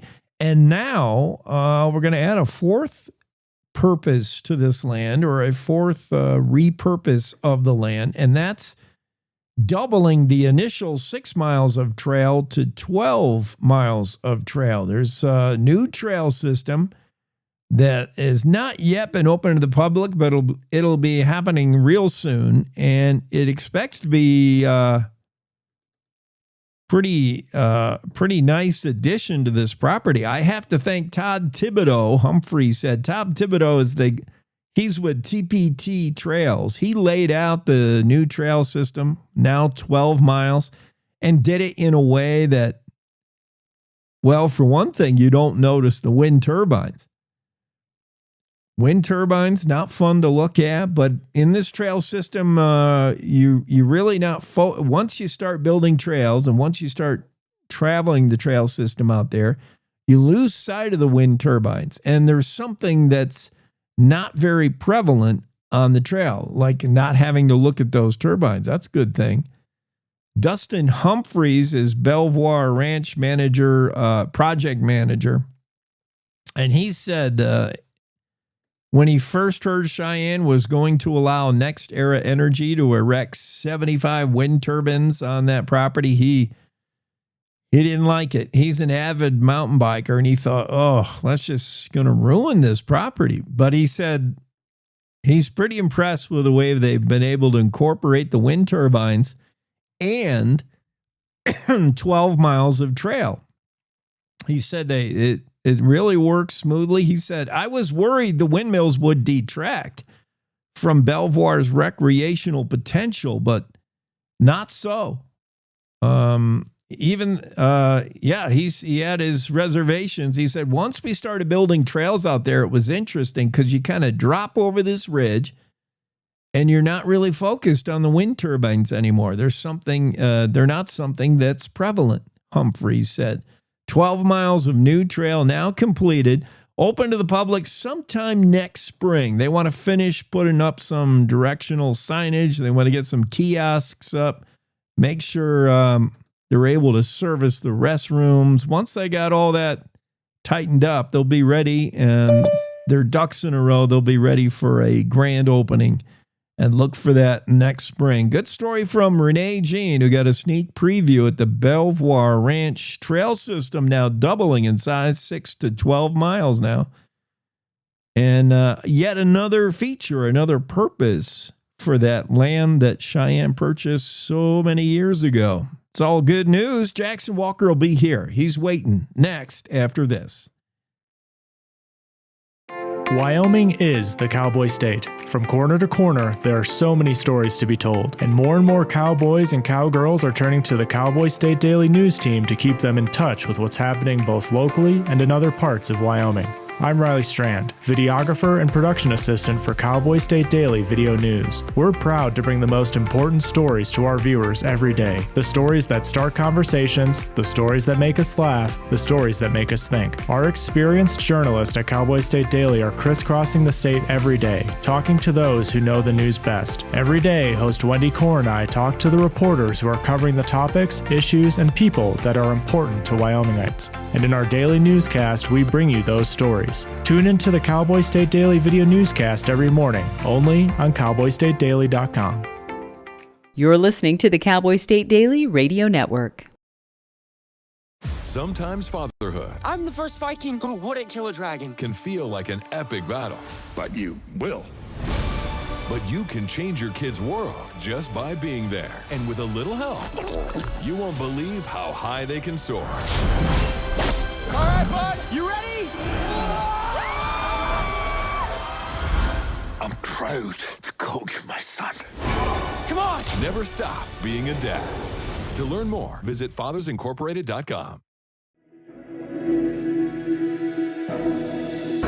Logan Wilson here at the M Building in Casper, Wyoming. They do more than just support businesses and private events. They support nonprofits by offering reduced rates to help the community thrive. The staff here at the M Building have been incredible in helping me organize a fantastic event. They are great partners for those who want to make a positive impact on the community.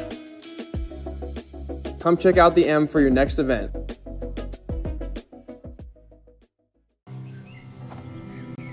For decades, I've taught you everything I know.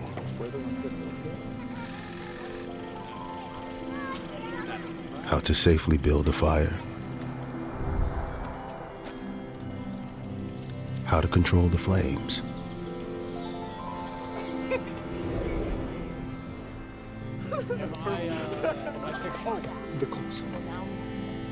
What to do with hot coals.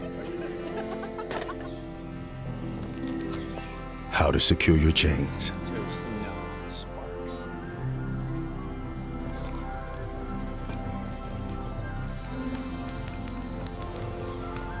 But I can only teach wildfire prevention. Only you can prevent wildfires.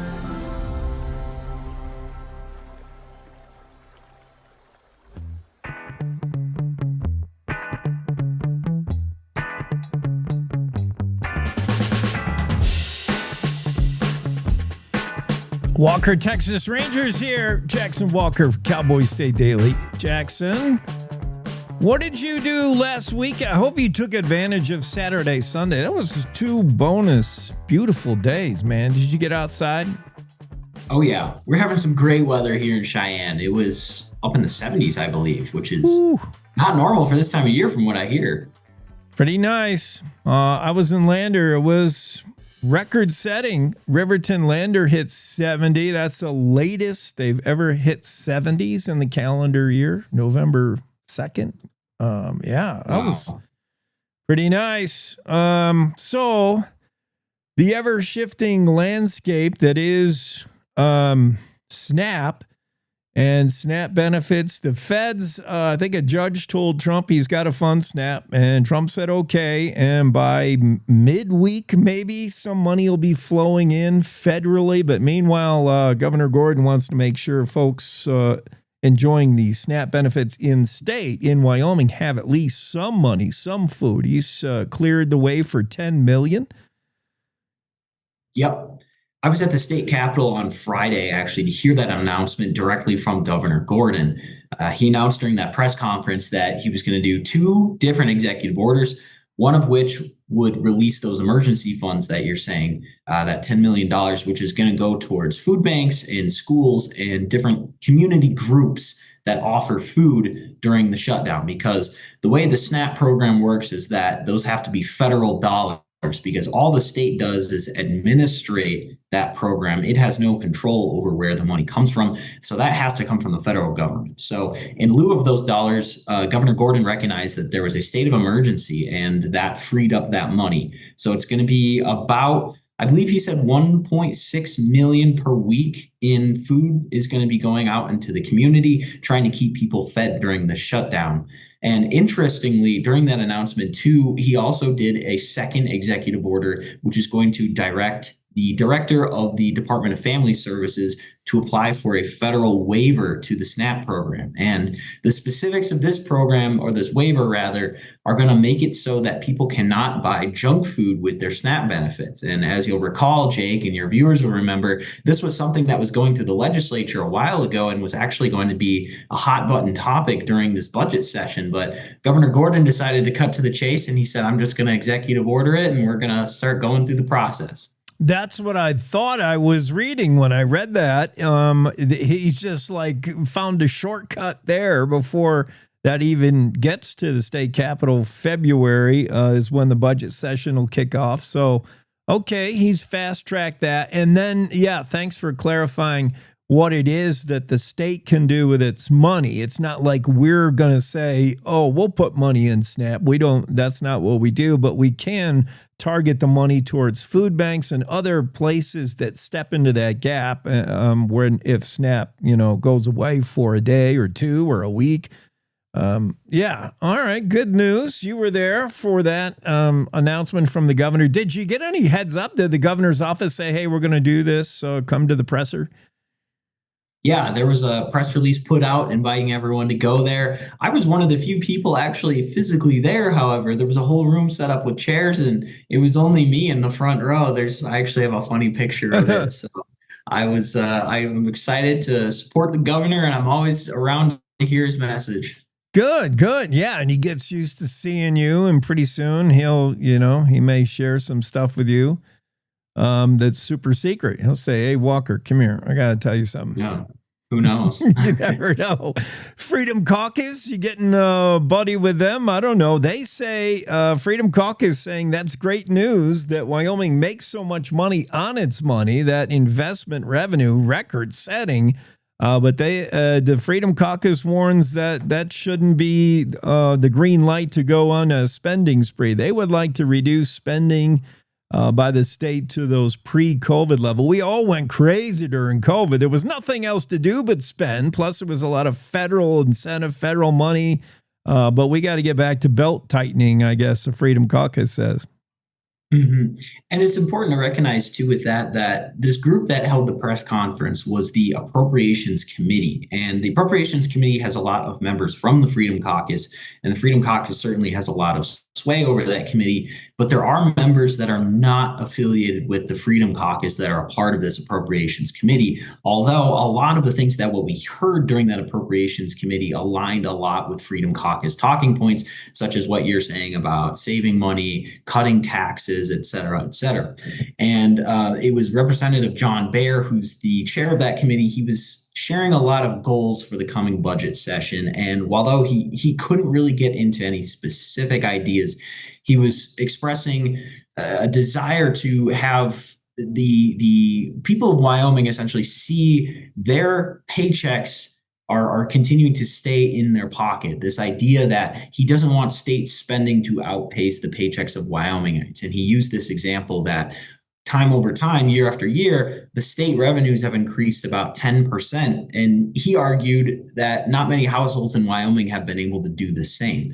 And so with these increased revenues coming in, especially because we saw state investments are doing well, energy is doing well right now, it's raking in records amount of money.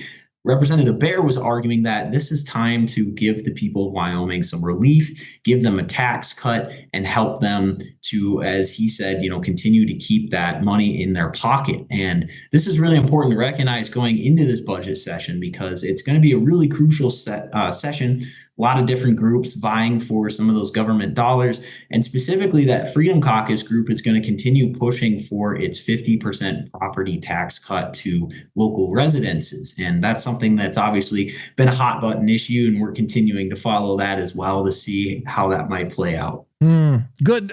Important distinction. Yes, this is not just Freedom Caucus saying these things. It's the House Appropriations Committee.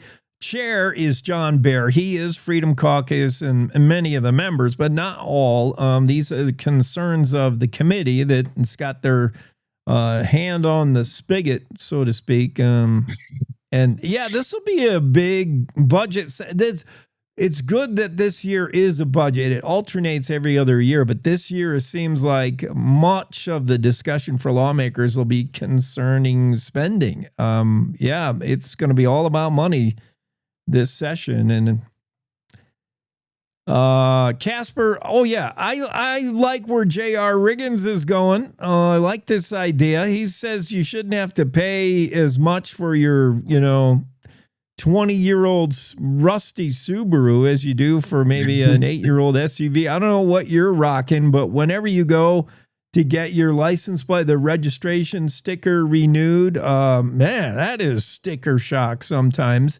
And after, 10, 15, 20 years of owning that same vehicle, should you be paying a high fee for your plate, your license plate, your registration renewal? J.R. Riggins said, let's have some relief for the old junkers. Mm-hmm. Yeah, that's a good question. And that's kind of the question at the core of this piece of legislation here. It's a proposal by Representative J.R. Riggins that would change the formula used to calculate the license plate fees that somebody pays when registering their vehicles. So the way that it works is the state WYDOT, Wyoming Department of Transportation, they get a flat fee of $30 every time you renew. And then the rest of those fees are calculated based on how long you've owned that vehicle. So in the first year, I believe it starts at about 60%. And then every ensuing year after that, it continues to decrease all the way to year 6. Now, under this proposal, the representative's proposal, we'd see it decrease to an additional 2 years, 8 years, and that percentage fee would only be 5% by the end of that. And he argued with me, he said that with these older vehicles, they already have so high repair fees. You've got to constantly replace parts on them. And it doesn't make sense to be charging people this higher rate when these vehicles are less valuable, because the way that fee is calculated, it's calculated based on the factory price. So you could maybe have had a $100,000 vehicle at one point, but now it's got 300,000 miles on it, and it's rusted and old, and it's not the same. It's not in the same shape as it was. So he argued that it's time for a little bit of relief for the people that drive these cars. And he cited some statistics saying that the average car in Wyoming is 13 years old. Ooh. So allowing that continued decrease down to that 8-year level, that's going to help a lot of people out if something like this were to pass through.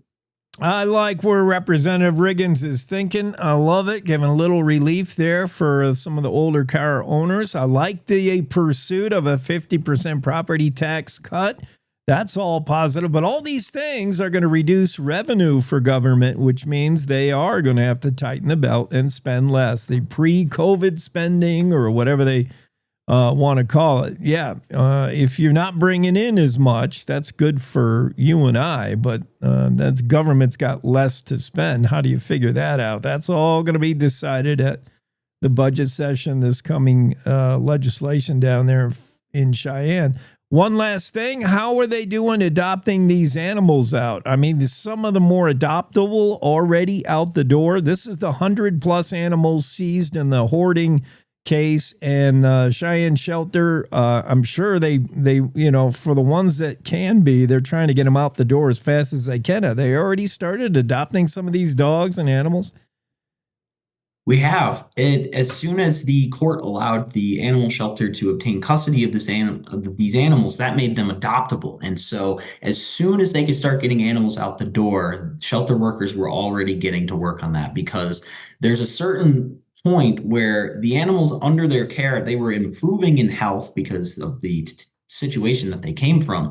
But there's a certain tipping point where they almost start to go backwards in the care of the shelter, because animals, they want to run free, they want to be out in the open, they're not meant to live in shelters. And so as soon as they were able to, they started getting these animals out the door. And I heard one really kind of touching story from a family that adopted one of these dogs that was hoarded. This dog's name is Zero, and he earned that name by having zero cares. He's completely unbothered by anything. He was just laying on the floor of his kennel, unbothered when all the new visitors were coming through. And that really appealed to Zero's owner, who decided to bring him home. And there's a great picture of Zero on our story about this. He's flopped over on the big leather couch, And it makes it look like a tiny couch because Zero is such a big dog, but it's actually a really big couch. And so it's just really fun to see. And it was really fun to hear the stories from the family about Zero interacting with the kids, Zero running around in the backyard, just having a ton of fun. And it's a really great thing to see given, the terrible situation that these animals had come from. Yeah,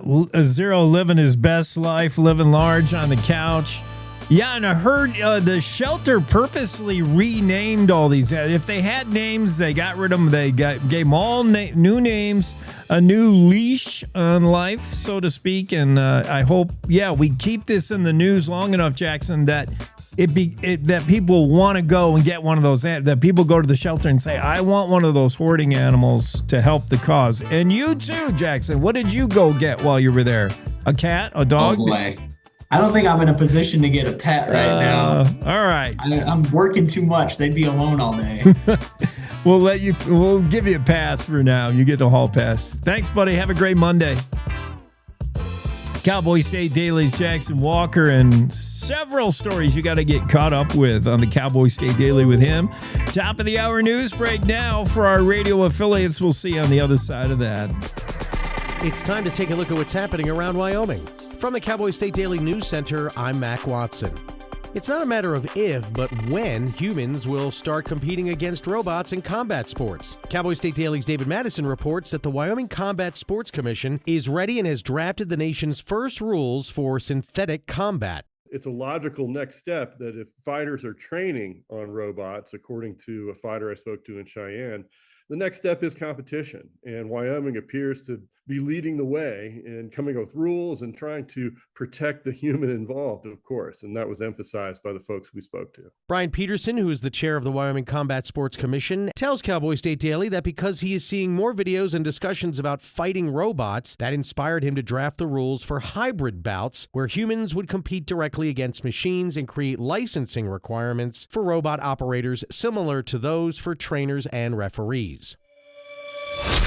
Nearly 50 years ago, a 20-year-old Casper woman named Celeste Hensley Grubb vanished and was never found. Cowboy State Daily's Jen Coker reports that today the son of one of those Wyoming searchers is on a mission to find her and has a theory of where to start his search. John now saw a post on Facebook about Celeste being missing, and there's more energy to finding her now. John then expressed that he was very interested in actually searching the lake where his father is convinced that she drowned in, and whether she was in that lake by foul play or whether she fell in there. The general consensus is she's in that lake.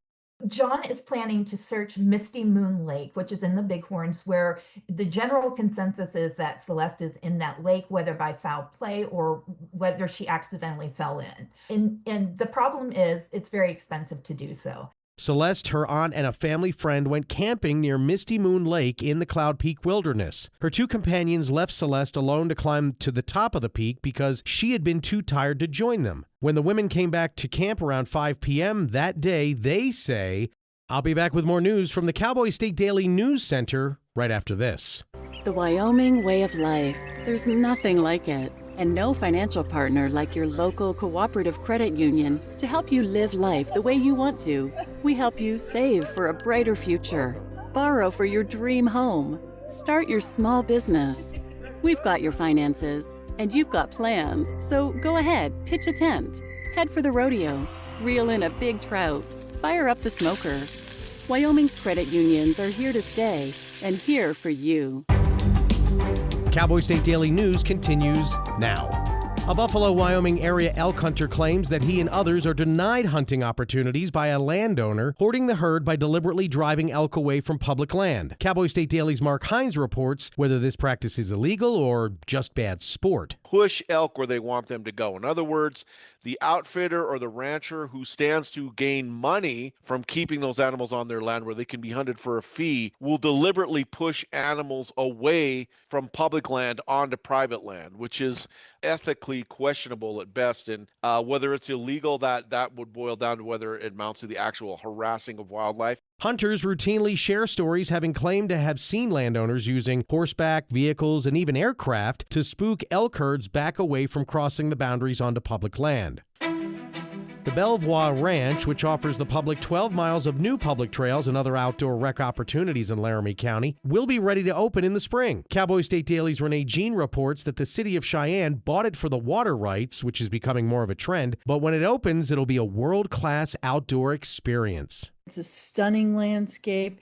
It's not that far to connect the Big Hole, which was added to the Belvoir Ranch in 2005, with 40 plus miles of stunning trails in Colorado. So you really have this potential to create a mountain biking and hiking mecca. They're going to add equestrian trails.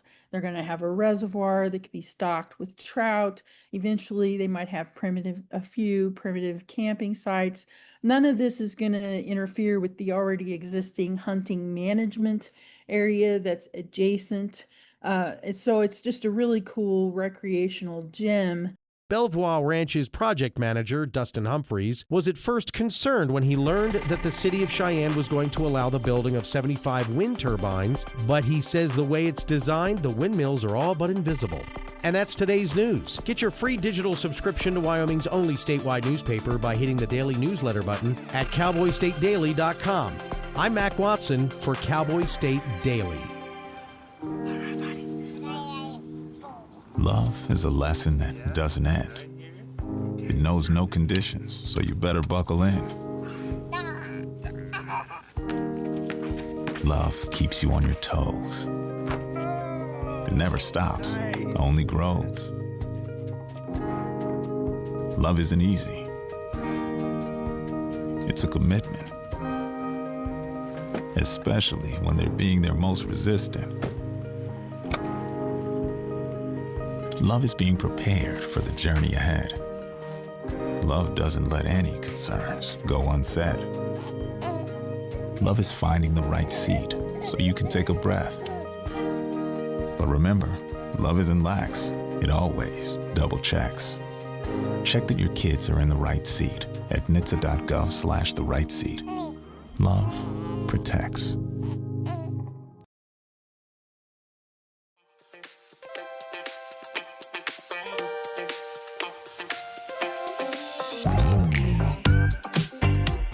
Here's D-Mad. It's Monday, Cowboy State Daily Show. David, what did you do over the weekend? Was Montana really nice last weekend also, weather-wise? Yeah, had the dogs out, trying to get in shape for ski season, hiking around the ski area. Yeah. Staying away from hunters. Right. You got to put orange on the dog. Indeed. You never know, some of these hunters. Oh, wow, that's cool. Yeah, Bridger Bowl is a great spot to go. Yeah. This time of year. A lot of up and down, huh? Probably nothing flat. No. The snowboarders are out. They have little piles of snow that the snow machines have made. And the snowboarders are out there setting up tricks and putting their kickers in right under the snow guns. Yeah, I mean, they're literally just patches of snow. That smacks of desperation, but I get it, man. When you're jonesing for the next season, you can't wait. It'll be here soon enough. We'll have more than we know what to do with. Let's talk about two stories of yours, David, concerning artificial intelligence, how we want to make it work for us, or we're going to beat the crap out of it. One of the two. I love what they're doing at UW, and like many universities and colleges, you got to get ahead of it. You got to embrace it. You got to make AI your B. You know what I'm saying? I love, and it all started the way you started this. It hooked me, man. Outgoing University of Wyoming President Ed Seidel says, let's see how smart AI is. And he posed an interesting question that you would only know if you were a real insider with the university. Tell us the question. What was the answer? And why was the answer kind of right?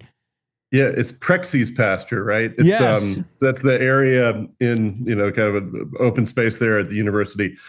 And the lore was that if you rode your horse there, the university president would have to feed it and take care of it. And so that was the urban legend. And so working with one of the computer science professors who's now departed for St. Andrews University in Scotland, anyway, he set up this whole thing where he fed the AI all the regulations from the university and asked that question, and the AI was able to decipher, well, no, technically, it is in the rules that this horse needs to be taken care of, but it's also in the rules that the university president can delegate anything. And so Seidel wasn't going to get stuck, feeding notes to somebody's horse. Seidel, he probably thought, aha, I got it. He was wrong. The AI comes back and says, no, the president doesn't have to take care of the horse. The president's not a stable boy at the university, but the AI actually went deeper and said, yeah, you could delegate that out, Mr. President. And Seidel's like, oh, I didn't think of that. Yeah, it's a relationship. I mean, if you've used Claude or ChatGPT, you get into a rhythm with it, and you can kind of tell when it's on and when it's off. Really? I use it to organize sound bites in interviews, and so I can feed the interview into Claude and say organized by topic, and usually do it right after I've heard the interview live. And so it's a really fast way to organize a transcript and get your story going. But you also can tell it when it makes mistakes. It makes outrageous mistakes sometimes. I mean, just simple, or when I do an invoice, I have it calculate the invoice. And just this morning, it just basic arithmetic, it messed up. Yeah. And your story also points out the other quality of the response you get from ChatGPT or other artificial intelligence tools is the confidence with which they come. And I don't want to ascribe a characteristic to a machine, but they're pretty sure of themselves when they tell you point blank, it's this and it's not. Yeah, there is a obsequiousness to AI where it wants to please you. And so it thinks this is what you want to hear. And so it fabricates something is what I've run into. Wow. And so I'm fascinated by the whole technology. Back to the university, like every university, they're trying to get ahead of it and, turn it into a tool that's universally available as part of an educational experience and not some cheating tool to write papers and answer questions in a way that allows the student to avoid the educational experience. They're trying to enhance the educational experience. And also, when it comes down to the bottom line, using AI to get ahead in planning for applying for grants, basically upping the productivity of how many grant applications you can get out the door that are accurately matched to what is requested. And so, I thought it was appropriate to do this story because you had these two leading figures at the university, both moving on, that had been shepherding AI, and we'll just keep an eye on it and see what's next for the university. UW, by the way, offers a Master of Science degree in artificial intelligence, and President Seidel did bring up what I think we all us OGs like to bring up is, don't fear AI. It's similar to when we were all kids and the calculator came on as being super popular. There was such bristle over the calculator. Some teachers would be like, that thing's evil. I don't even want to see it in my classroom, because the fear was it could do long division faster than you, and pretty soon we'd forget how to do long division. But look at how now it's just we have harnessed its power, and the calculator is a helpful thing. Yeah, the human in the loop is the phrase that you can use it as a tool, but you have to be the final arbitrator, the final eyes on everything, and double checking work. And it's when with research, like this weekend I was looking at old archive newspaper articles and trying to ingest a PDF for it to read. It could actually read the old print. About 75% accurate, maybe, because I went back and looked at some of the quotes, and I knew they just didn't sound right. And so, you have to be that human in the loop to make sure you're getting it right. Yeah, and more so now, but as the tech gets better and as your double check becomes unnecessary, you'll be like, oh yeah, these computers right again. Yeah, that's it's just fascinating stuff. David Madison's on the tip of it. Let's talk about how it pertains to sports. I love this. I watched a little bit of the humanoid robot games from China back in August.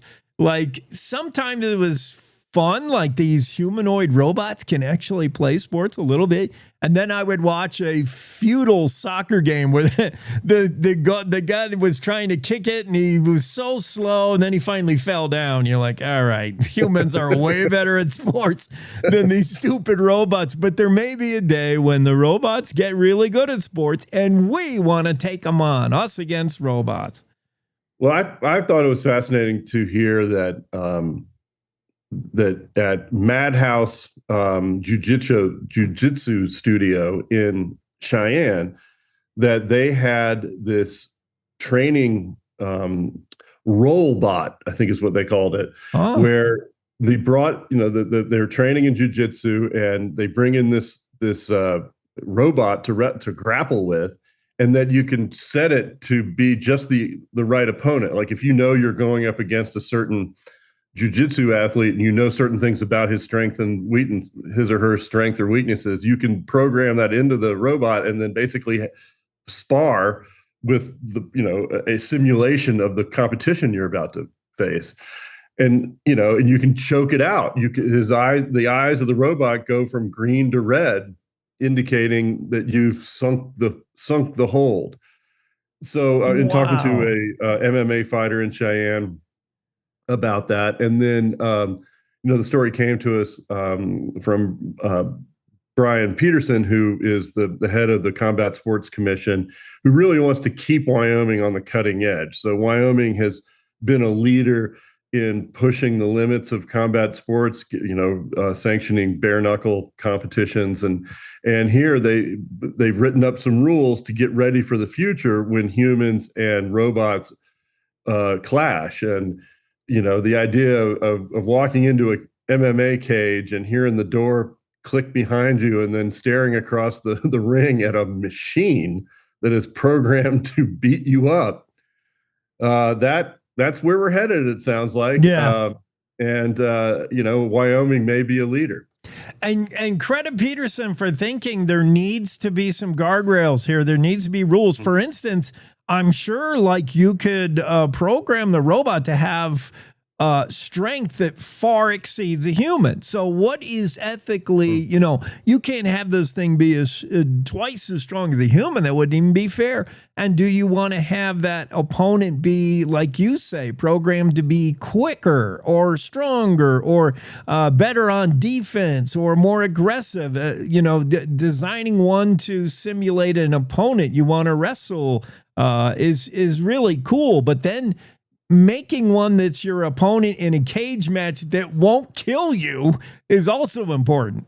Yeah, Peterson definitely emphasized safety, that there needs to be some kind of thoughtful approach here, or it could go very badly. The example I heard was, even there's robots that play chess, just moving. They have appendages that come out and move pieces across the chessboard, and according to my source, actually broke a kid's finger that he was playing across the chessboard. And so, even at a board game, you can get an injury. I can only imagine what a simulated robot human MMA fight would look like. The other thing, I worked on a History Channel project a long time ago, back in 2004, 2005, I wrote the treatment for what became Human Weapon, which was a 17-episode series on the History Channel. And it was about two guys travel the world and gain all this knowledge from different fighting styles, right? And I'm not into martial arts, but I learned a whole lot about it. And it was fascinating that, you have to literally travel the world and meet with other humans to learn their fighting styles. Well, if you're a robot, can you just be programmed immediately to know all the fighting styles of the world? That's where we might be. And will robots develop their own fighting style? As you had this machine learning, will there suddenly be a new style that we can't even imagine now? And so, Yeah, certainly I've seen in the last 20 years times have changed. That sort of recalls, like a chess master, the greatest human chess master has to gain his knowledge. I mean, you can study the ones before you and you can understand whatever, there's 50 openings or endless openings of the game, the first 10 move. You can know all that from experience, having played others. You can react in time to how your opponent is choosing to play. But the computer, an AI could know all that just in a few hours of downloading. It could be, and then the fascination becomes, how does it adjust its game, or how does the MMA robot adjust its tactics to its opponent? Like, how does it learn? That where it gets really exciting. And then, can you ever factor into a machine the human heart? What we saw a taste of human against robot when we do the Rocky series. Rocky can beat the Russian robot because he's got more heart, more desire. How do you measure that? And will that even mean anything against a robot? Will it? Yeah, well, if things play out as they seem to be at this moment, that we'll learn this in Wyoming, because we'll be the first state that has rules set up to host such an event. And I can only imagine Frontier Days, maybe it'll be the showcase of some kind. Wow. And then, Wyoming will be on the forefront of it. We'll see it in our lifetime, and we'll see, the cut man in the corner of the robot will be cleaning up hydraulic fluid instead of blood. It's so weird. Who's the Burgess Meredith? Yeah, who's the Burgess Meredith version of a robot? Right. Let me fix that hydraulic spill. I can, we'll suture this up. Yeah, it's so crazy. Let's talk about this. I love Carl Bayer, this projectionist that has gone from spinning movies, showing movies, to making movies. What a career he's had, and we don't even know about this guy. This Powell guy he's been in Hollywood, dabbling around. What's he doing lately? Yeah, Reykjavik is a film coming out about a historic summit between Ronald Reagan and Gorbachev, and so that's going to come out sometime in 2026. I watched House of Dynamite this weekend, which is the current nuclear disaster thriller, I guess is the right way to put it. I won't have any spoilers, but we have a theme going in pop culture right now, and so as soon as House of Dynamite winds down, this new film Reykjavik is going to come through, and one of the producers behind the scenes getting it done there in Iceland, they shot it in the actual location where Reagan and Gorbachev met, is Carl Bayer, who grew up son of an English and ESL professor at Northwest College. Lived out, I think, a little bit outside of town, and would come in to work at the 3 theaters, the Valley Cinemas there, and was a projectionist and really got to know. Isn't there a John Grisham film where the attorney learns how to convince a jury by eavesdropping on the jury room? Well, this is the projectionist who would eavesdrop on the audiences and then learn what they liked, disliked, and kind of brought that to a career in Hollywood. Went to Montana State, which has a great film school, and then joined a huge network of Montana State grads down there in Hollywood, and got some great breaks. Worked on some like Barton Fink, and worked on the Twin Peaks series. And then did commercials for a while, did McDonald's commercials, and I think made some good money, and then got back into to films. And Reykjavik is his latest project. He is a really fun personality, a really fun person to talk to, but he has a hard job. I mean, he's not the nice guy. I've worked in film and television, and the line producer, in my experience, has been the guy that delivers the hard truth. Like, you can't afford to do that. You need to change the way you're doing this. You're wasting money. And I think that from talking to one of his colleagues, he has found a way to deliver that news in a collegial, productive, kind of what's the right word, constructive way. And that served him really well, because he's also admits that Hollywood's really kind of in the doldrums right now. It's a tough business. I know firsthand. I've seen the industry shrink around me, and I've not done scripted stuff. I've done non-scripted documentary stuff, but that is also really contracted. And so he's happy to have a working relationship with a team that has a few projects in the pipeline, and we'll keep spotlighting his work as it comes down the pike. Great. I'm already a Carl Baier fan, having not known him until I read this, but I can see why he really found found a foot in, I guess, of the commercial work, a line producer, commercial work where, you're trying to be creative if you're a McDonald's, but you only have so much you can shove into a 30-second message, and a lot of it becomes dollars and cents, and you need a guy who's telling you, this is achievable, this is not, and and then putting that into move, maybe he can breathe some new life into Hollywood, which is, how many times do we need to see the sequel 6 of whatever series? Do we need another Marvel comic? Come on. True, right? Like, this is an original work. It's not part. I think it's part of.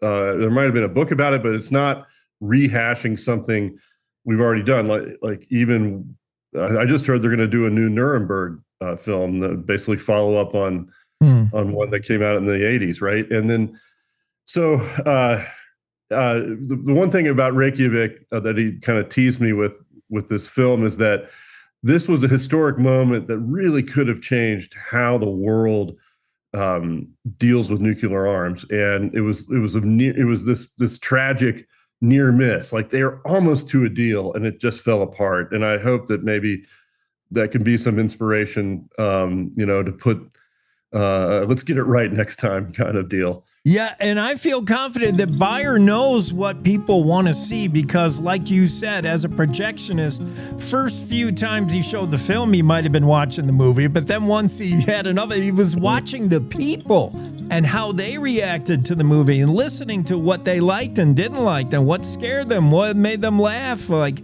he did his research right there in the field at the movie theater. David, have a super Monday. Appreciate you coming on. You bet. I'll see you next week. All right. David Madison, Cowboy State Daily, with a bunch of stories you got to check out. Didn't have time to get to this one from Madison. A couple donating their legacy ranch in order to keep it a cattle ranch. This couple donated a $38,000, $21 million ranch. Think about what that could have done on the open market. And Dale Veseth and his wife donated it to a nonprofit that they started, Dale and Janet, because they want to make sure it doesn't become subdivided, doesn't become a development of some kind of shopping mall. They want it to be a working ranch in Phillips County, Montana. And to ensure that, they donated the entire ranch to a nonprofit. Great story from David Madison. Cowboy State Daily Show continuing on a Monday right after we take this quick break. We'll be right back. We're all just trying to keep things running for those who rely on us. That's why we don't have time to be sick with the flu. We don't have time for delays. We don't have time for spills. Next. We don't have time for setbacks. Let's be real. Getting the flu shot helps you fight the flu. Get a flu shot for yourself and those around you too. This is the Cowboy State Daily Radio Network. Mom, I got it. What are you doing in there? I got stuck. Are you a dog? I wouldn't do that. Have you seen the pliers? Where'd you find those? It's not your birthday. Sorry. Bye, Grandpa. Bye, Grandpa. Take care of yourself. What are you doing? What are you looking for?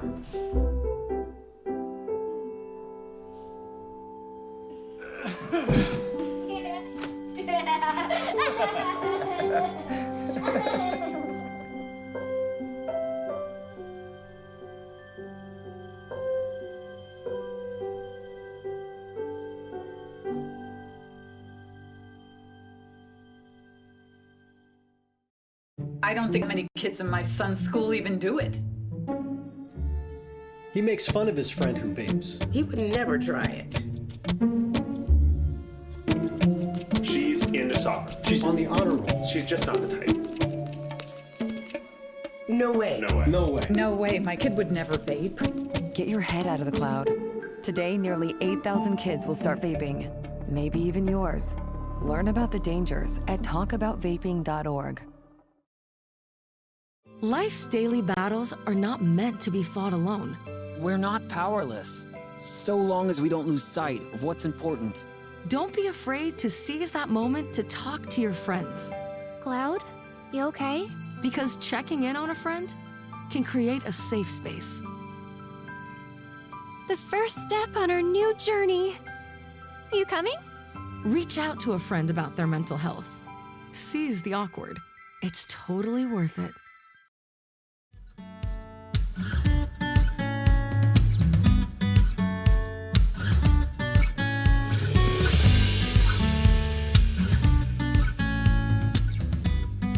What an age we're living in when we think about in our lifetime the changes we've seen, and in our lifetime the idea that we may one day witness a sporting event involving humans against robots.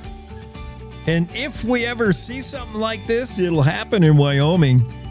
You better know it, because David Madison points out that Wyoming has a Wyoming Combat Sports Commission headed by Brian Pedersen, who is all about novel sports.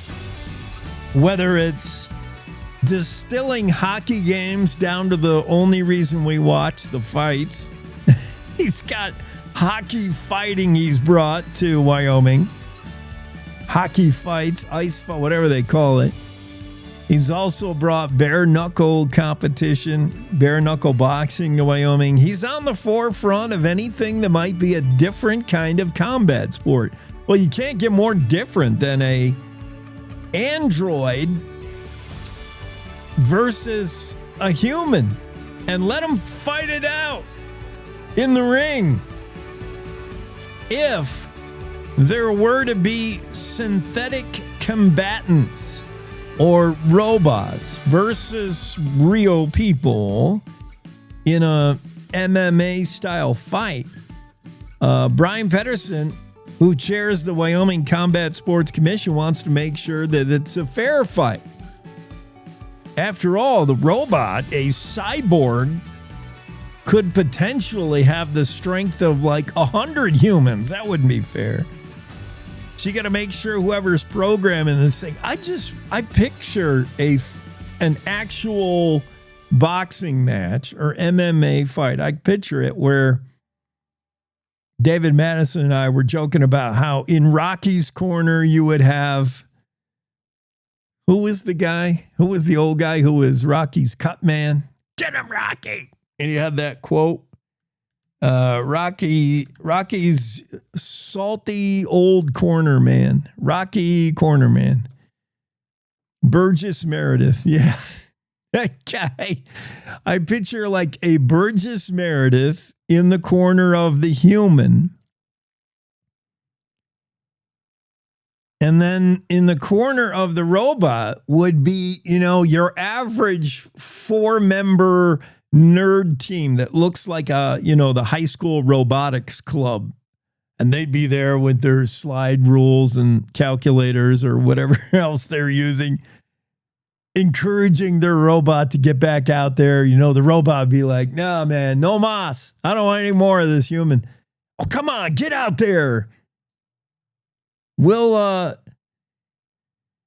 give you a treat if you win this fight. We'll give you what's a treat for a robot?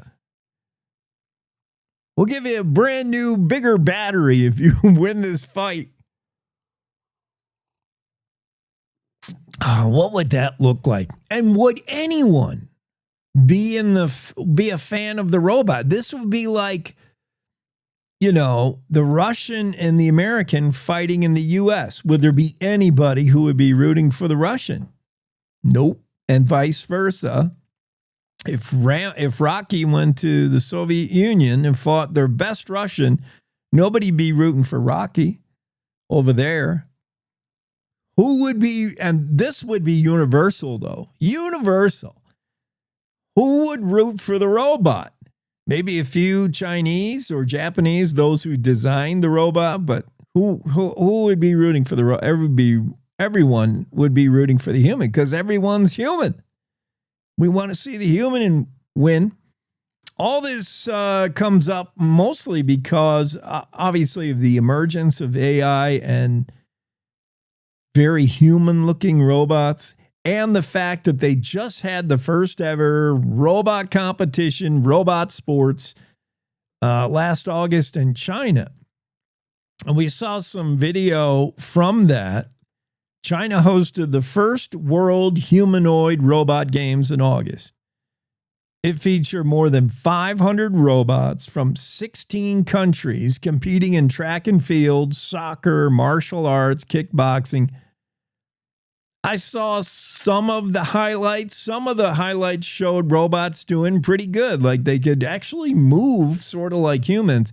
And some showed really disappointing results. Like I remember the soccer highlight reel I saw, and the robot was very slowly dribbling the soccer ball towards the goalie, and the goalie was very slowly coming up like it was going to block it. And just when you got to the exciting part where the robot was going to kick and you were going to see if the goalie could save it, and the robot lifted his foot to kick, and when he was up on one leg, he didn't have his bat and he fell down. And then the goalie, seeing the kicker fall down, I think the goalie fell down too. He was like, oh. And then he fell. And that was basically the highlights from the whole August games over there in China, was robots falling over trying to play sports. And you're like, man, this looks like Pee-wee football game. Would I pay money to see this? Is like watching my kid play Pee-wee football, where as soon as they snap, hike, everyone falls down because they're overweighted. These poor kids, these 8-year-old kids are wearing a helmet. They're wearing pad. They're so padded up because the parents are worried they get hurt. They can't even move. And then they got a football that's like regulation football size. Like they don't use a smaller ball. These poor little Pee-wee football kids. They should get a ball that's the size of their hands. But they got like, this ball looks like a rugby ball when they're carrying it. It looks like a ball they got pumped up too much. And these little kids, they can barely run, and then they just fall over. The kid comes up to tackle him. Before he can even get there, the kid with the ball panics, and he tries to make a football move, and he falls down, and then the tackler falls down, and they all fall over. And is this Pee-wee Pop Warner football, or is this Chinese robot Olympics? Same thing. All the robots falling over. I mean, we're not ready for prime time yet with the robots versus humans, but pretty soon, I guess, we'll be competing against the robots in sports. And Brian Pedersen wants to make sure it's done on the up and up. It's done fair. And it's got rules, and the robot can't simply pick up a human and throw him out of the ring with his super strength. And what happens if you have to stop a fight for the human bleeding, or stop a fight for the robot leaking hydraulic fluid all over the ring? We need to... Oh, the wife sent me a movie with robot fighters. Oh, cool. I'll watch that. Some of the same issues that came up when you started programming machines to be chess masters, these same issues will come up in sports, only in a physical way. Like today's day and age, I think the last we heard is we still have not built a supercomputer that can beat an actual human chess master. I think the humans still win. And we have this showdown like every year, right? And I think the last I heard was the best chess player in the world can still beat the best computer taught to play chess in the world. Humans still win that, although how long can we hang out? You think about it, the endless programming that can go into a computer chess player. It can know every opening move. You know, they attribute names to, what are the names? Like the chess players all know the opening. Oh, they say, oh, he's doing the French opening. There's not a French opening, but chess openings. How many are there? You know, like the best chess openings for beginners. Oh, yeah. There's like over 3,000 chess openings recognized, named, over 3,000. So what are some names of chess openings? The Italian game, the Sicilian defense, the French defense, which is probably running away. Oh, I'm just kidding. No, like French in combat? What is the French defense in chess? Taking all your pieces off the board and refusing to play? I mean, ditto that with the Sicilian defense. The Slav defense, the Rue Lopez opening. Yeah, there's all kinds of names. So a computer would know every opening there could be. So the computer would instantly recognize what its opponent was trying to do and be able to counter. But what the computer wouldn't know is if a human decided to go off script. Let's say the chess master knows that the computer opponent understands all the conventional moves, but it might not understand if you do something really wacky. So in other words, I could probably beat a computer chess player faster than a chess master because I would do things that are definitely not the French defense. They're definitely not the Slav opening. They would be something that the computer has never seen. I would have that computer smoking, just running hot. It would be like, does not compute. What is this guy doing?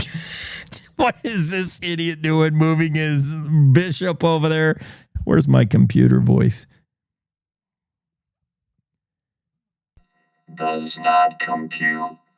What is this, the Italian opening? Does not compute. Illogical. And then it would blow up. And I would win. Because I would be doing things, the computer would be like, what is this moron doing?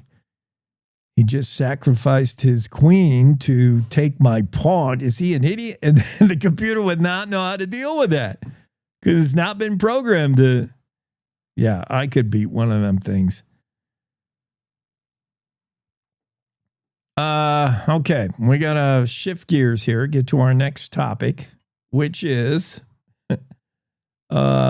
something I'm not ready. Let's take a break, and I will reset. Oh, we should do this day in history. That's what we'll do. November 3rd, this day in history. It's coming up right after this quick break. Stick around. We'll be back in a moment.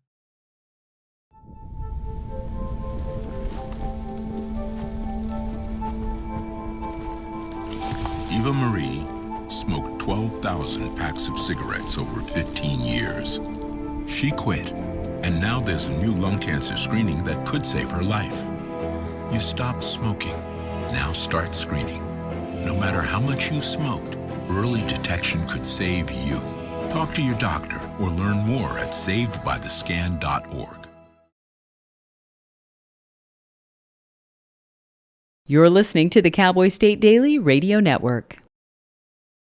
Who can you turn to for news you can trust, your local TV and radio broadcasters. You trust us to keep you safe during times of crisis and to deliver the weather, sports, and entertainment you rely on every day. We bring you the facts you need to make decisions that matter. And as misinformation floods social media, you can trust your local stations to deliver the truth. Text TV to 52886 and tell Congress you rely on your local stations for trusted news. You handle the healthcare, we'll handle the marketing. In need of a spark for marketing your medical practice? Loom Studio provides creative and strategic healthcare marketing that illuminates the path to bigger and better experiences for your business and your patients.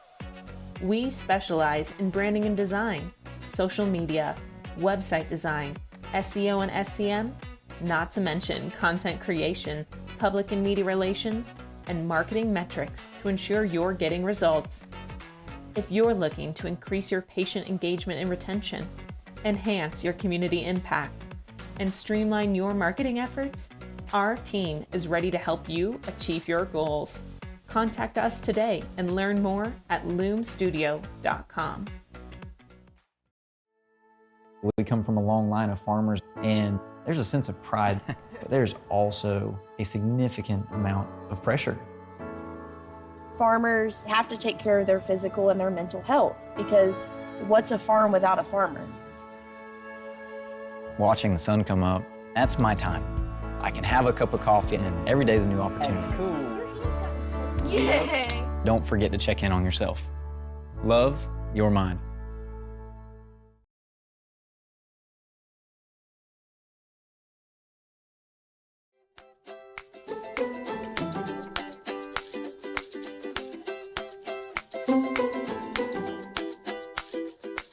Cowboy State Daily Show with Jake. Your chess master, more than happy to engage in a contest with a machine. I could whip it, man. Maybe I'm using the Grand Prix attack or the Vienna opening or the Evans Gambit or the Danish Gambit. Or maybe I'm just not really good. But the computer will not be able to keep up. Its wires would be crossed. I'd have that bucket of bolts begging for relief. And I would probably break it. I'm thinking. Mark Hines has the story. We're going to shift gears here dramatically. Rough segue. Mark Hines' story about looking for wounded deer using drones. How much technology are we going to allow in the world of hunting? And Mark found at least one guy, Mark Jones. Mark Hines found Mark Jones. Mark Jones is the National Director for Gun Owners of America.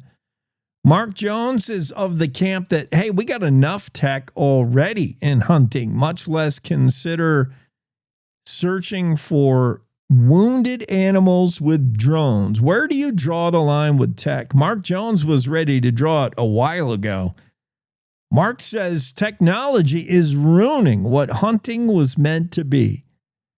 And he is not on board with the latest ethical dilemma with using drones to track a wounded animal. Now, the use of drones in hunting, I think most of us can acknowledge that's an unfair advantage. That's not legal any more than baiting.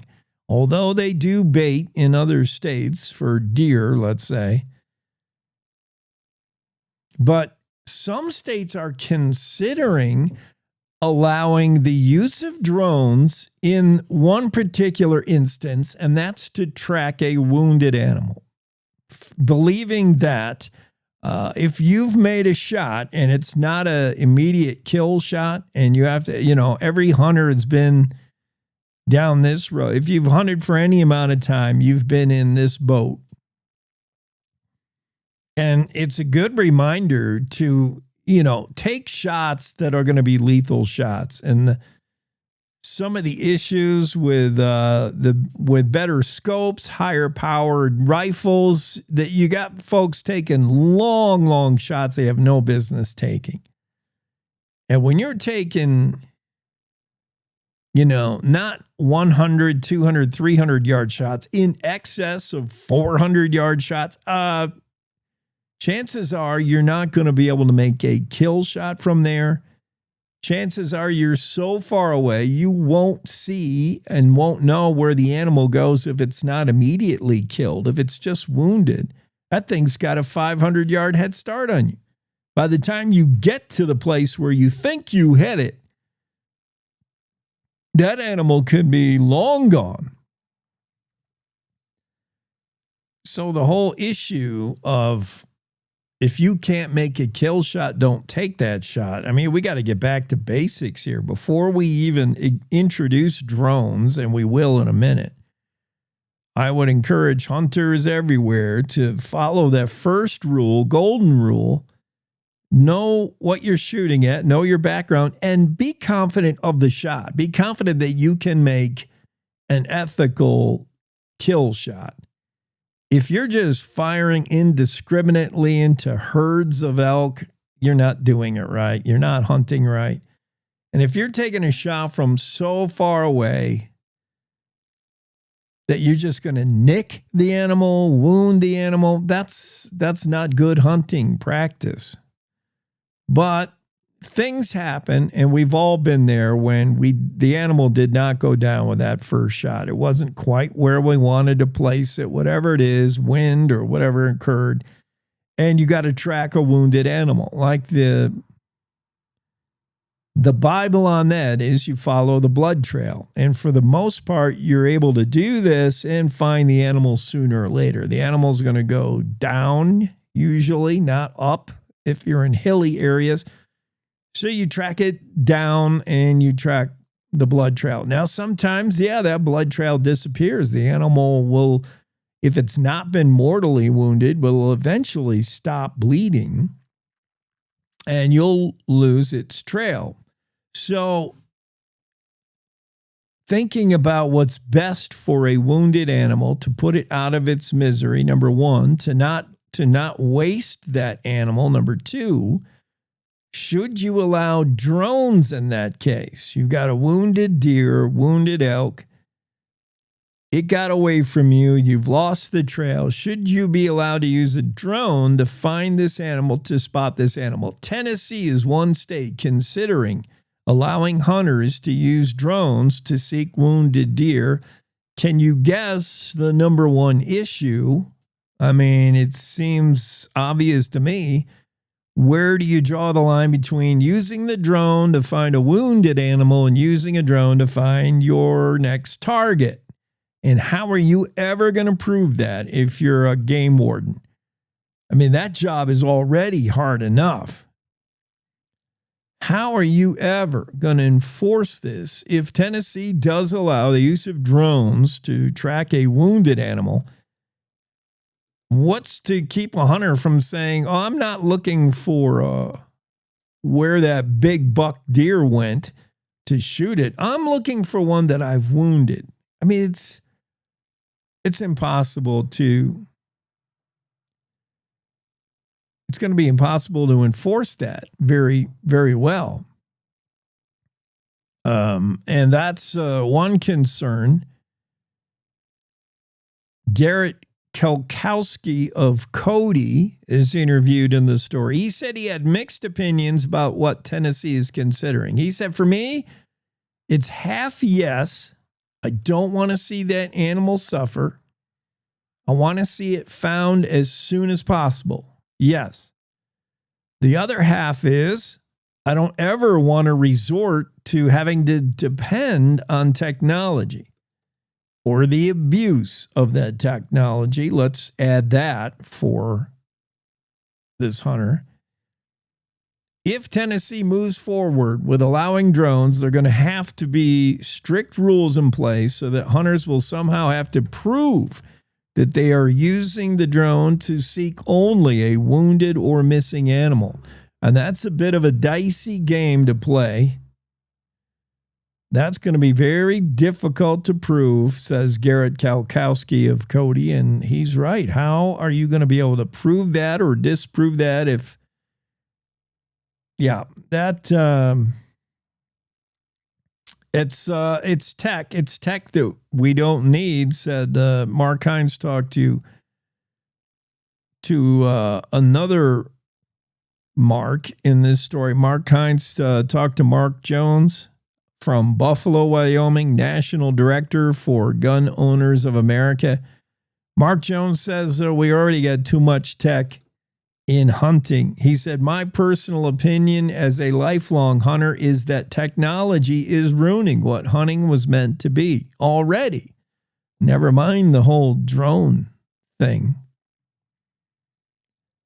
Yeah, prominent outdoorsman Randy Newberg of Bozeman, Montana, says it'll be difficult, if not impossible, to prevent abuse of a drone system. Randy says there are going to be people claiming to look for a wounded animal when they're really out using heat sensors and their drones looking for live animals. How are you going to enforce it? How are you going to prove it? How are you going to keep abuse out of the system? So Tennessee is considering the use of drones looking for wounded deer, wounded game. Sounds good on one side because, yes, every hunter wants to be ethical about their hunt. They don't want animals to suffer. Yet, at what point do you draw the line with introducing yet ever more technology into your hunt? Good story. Let me do. Oh, now I haven't left myself enough time for this day in history. We'll have to pick it up next hour. Why don't we go to Game and Fish? Ray Hageman's got some stuff to say on this, since we're on the topic of hunting and game and fish type stuff. Here's Ray Hageman with a Game and Fish moment.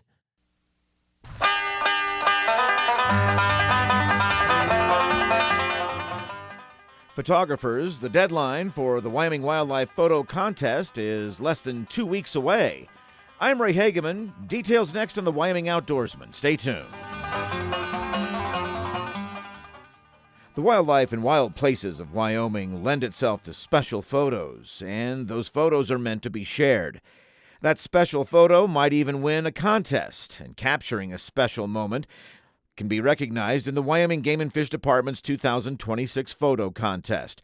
Submissions are now open through November 17th on the Wyoming Game and Fish Department website. Winning entries will be published in the February 2026 photo issue of Wyoming Wildlife Magazine. Entries, again, must be submitted before midnight November 17th. The grand prize winner for the best overall photo receives $600 donated by this year's contest sponsor, the Wildlife Fund. Prizes also are given to first, second, and third places, as well as honorable mention recognition in the 4 categories of the contest. With the abundance of wildlife in Wyoming and the opportunity to photograph them, often in the midst of amazing scenery, it seems a perfect match for photographers of all ages.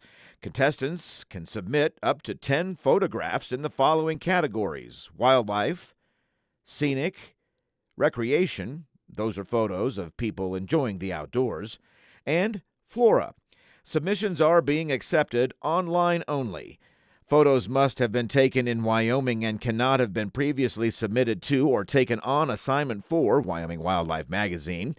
Employees of the Wyoming Game and Fish, Wyoming Game and Fish commissioners, and their immediate families are ineligible. Now, photographers should pay close attention to photo size and type when submitting, and always practice ethical photography, meaning no crowding of wildlife, respecting animals and their habitat, and not trespassing. Photos must have a 9 megabyte file size limit.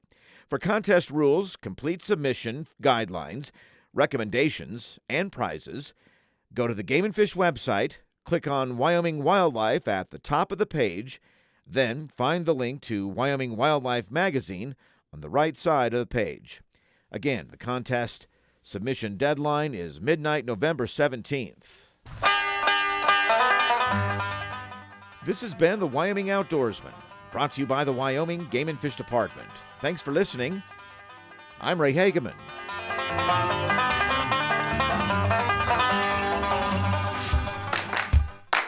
Back to the studio. Cowboy State Daily Morning Show with Jay continues. Yeah, we had a few commenters on our Facebook page, Cowboy State Daily. RB chimes in and says, SNAP, ? Is he talking about SNAP, the food program? And question mark. We weren't really talking about SNAP this hour. Maybe he was. SNAP ? From RB. RB, yeah, SNAP is the Supplemental Nutritional Assistance Program or something like that. It's basically the food stamp of today. You know, you're on the food stamps, SNAP. And yeah, where it is federally is the judge has ordered that the Trump administration's got to put money in SNAP. And they say they will probably by Wednesday. Meanwhile, the state is doing what it can. Wyoming, Governor Gordon announced $10 million to go to local food banks. Sonia checks in and says, sounds like a challenge. I'd watch you play chess against a robot. Yeah, me against a robot in chess. I think the robot would lose. Cowboy State Daily Show continues after top of the hour news. Now we'll catch you on the other side and make a run with our final hour here on the show. It's time to take a look at what's happening around Wyoming. From the Cowboy State Daily News Center, I'm Mac Watson. The Wyoming Attorney General's office is urging the state Supreme Court to give legislators more time to tweak school funding before being forced by a court order. Cowboy State Daily's Claire McFarland reports that legislators are now in recalibration, which they must undertake every 5 years, to develop appropriate block grants for school districts. They're undertaking this process also under the pressure of a court order from February where the judge said you got to supply one computer for every student. You got to supply school resources officers, furnish mental health counselors in elementary schools. Even though they're under court order, they're like, we'd like to look into the mental health and computer things going into the next interim. So not right now. So there's this kind of pushback from the legislature. The order might not survive the state's appeal of it, which is scheduled for a November 12th oral argument in the High Court. The motion claims the state is likely to win its challenge and in doing so, win back more legislative autonomy on how to fund schools. Wildlife experts and advocates say you can't quantify the value of Yellowstone's famous grizzly bears because they're priceless. But Cowboy State Daily's Andrew Rossi explains how two researchers from the National Park Service and the U.S. Geological Survey put the value of a grizzly at about the price tag of a new car. If a grizzly bear is worth $46,000, then maybe there are a lot of people who decide we can afford to lose $46,000 in our local economy through hunting. And then that number can just continue to grow from there. It's too early to say what anyone's going to do with the numbers that they've compiled, but it does open that door that, people can look at the monetary value of a grizzly. That could be an interesting discussion in and of itself, because the last time grizzly hunting tags, last time that discussion came up in Wyoming, it was around $6,000 per tag, and $46,000 is quite a bit more than that. The study says the total annual value of Yellowstone bear sightings at roughly $9 million for grizzlies and about $7 million for black bears. I'll be back with more news from the Cowboy State Daily News Center right after this. The Wyoming way of life. There's nothing like it. And no financial partner like your local cooperative credit union to help you live life the way you want to. We help you save for a brighter future, borrow for your dream home, start your small business. We've got your finances, and you've got plans. So go ahead, pitch a tent, head for the rodeo, reel in a big trout, fire up the smoker. Wyoming's credit unions are here to stay and here for you. Cowboy State Daily News continues now. It's been 7 months since a tractor-trailer truck plowed through a Upton storage building and a rental home. But Cowboy State Daily's Scott Schwebke reports that the owner says she's trapped in insurance hell. Her name's Mickey Remington, and she owns a diner in Upton called Remy's Diner. And back in March, a tractor-trailer plowed through a storage building and a house that she rents out. She's filed claims with the insurance, but she says they're not willing to make her whole and they're lowballing her. Remington tells Cowboy State Daily that her 2,000 square foot shop, which was rented to an electrical repair business, was appraised for $250,000, but only garnered a $58,000 offer from the insurance company. Wyoming ranchers face a crossroads when wanting to retire. Sell to the highest bidder? Maybe a conservation easement? One ranch couple from Montana have taken one option that is slowly gaining ground as an alternative to selling, and it's got Wyoming ranchers curious. Cowboy State Daily's David Madison reports that Dale and Janet Veseth are donating the family's 38,000-acre, $21 million ranch to the Ranchers Stewardship Alliance. Like ranchers in Wyoming nearing retirement, a ranch family outside of Malta, Montana, faced a crossroads. How can they keep their ranch continuing as a working agricultural operation when there is pressure to sell to a conservation group locally that is collecting ranches to create more bison range, or perhaps to a hunting outfit that wanted it for private clients? The ranch sits right next to the C.M. Russell Wildlife Refuge. And so in facing that crossroads, they decided to donate the ranch to a nonprofit they helped found as a way to preserve a way of life, a way to preserve it as an agricultural operation, and really to experiment with a new option, or at least not a widely used option. Now, the couple tells Cowboy State Daily that their donation ensures it will remain a working cattle operation, supporting local ranchers rather than being sold off or converted to other uses. And that's today's news. Get your free digital subscription to Wyoming's only statewide newspaper by hitting the daily newsletter button at cowboystatedaily.com. I'm Mac Watson for Cowboy State Daily. For a Native American child living in poverty, opportunities are limited and filled with obstacles. Generational trauma, poverty, and a disconnect from their culture. These children are looking for a new direction, a chance at a better life for their families and communities. At St. Lebre Indian School, Native American children get that chance. I like that they try to keep us safe. I do feel safe here. My favorite thing about Lebre is how they incorporate our cultural values into our everyday education. St. Lebre is more than a school. Here, every child gets the education and tools to become the change makers of tomorrow. Graduating from Lebre will allow me to attend bigger universities and colleges through their scholarship programs. Learn more about how St. Lebre is helping lead our children to a future that is proud, prosperous, and free. Learn more at stlebre.org.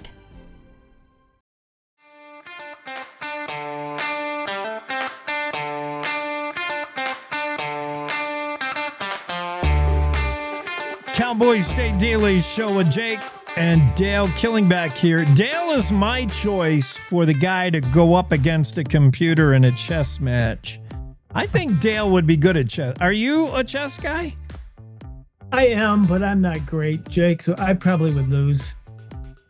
But I try, though. I like chess. Yeah, and I was speculating earlier that the last I heard, I think a human can, the smartest human chess player can beat the smartest programmed chess computer. Humans are still winning in that, despite all the things you can program into the chess master on the computer side. You can teach it every opening ever and teach it everything, but humans still beat it. But I would think somebody like you or me, well, you, who can play chess, but you would not necessarily play in a predictable manner. The computer can understand all the moves and counter them. It'll recognize it. Oh, he's doing the Queen's Gambit. I know that move. I know this opening. But if you played off script, like maybe you would, Dale, you could beat it. Well, I'm always off script when I play chess because because I don't go with any book moves. I just the game, so that's why I'm thinking I'm putting money down, and we had the big showdown. MGM is taking action. I'm like, Dale is going to beat that computer, because the computer will say, what is this guy doing? And you will fry its circuits and you will win. Let's talk about this dude, Tim McKinney. I love this guy. Tim McKinney, Fremont County Sheriff back in the day. And he, boy, you described this shootout where Tim did a couple things wrong. He drove right up to a trailer in the trailer park, and he also had 38s in his gun instead of the 357. But what a cool guy. Hall of Fame lawman, Tim McKinney, now 79 years old. Yeah, and he looks like he could still take on some bad guys at 70.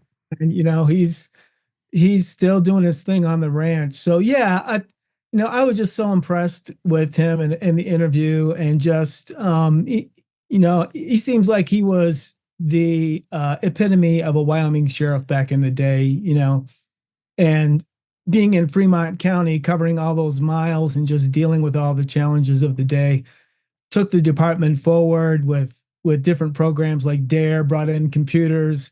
He told me that initially, when he took over as sheriff, nobody knew anything about writing reports. Like they would take notes from a crime scene on a napkin or something like that. Yeah. And so he introduced all of that to the department as well. And then being involved in that shootout. Yeah, that was when he became a deputy, he was involved with that. He wasn't even supposed to be there. Yeah. It was a Lander police call. A guy who, I have so much respect for this dude. Like you said, what the job is already dangerous enough, demanding enough, and Tim McKinney did it so well. Looks like he could still do it today, a county sheriff in Wyoming. But he had to take the department, the agency, into the next era. You're right. Just the loosey-goosey style of being a sheriff back in the 60s or whatever it was. And you had to come into the new age where, all right, we got to start doing things like this. That's challenging. That's tough to do.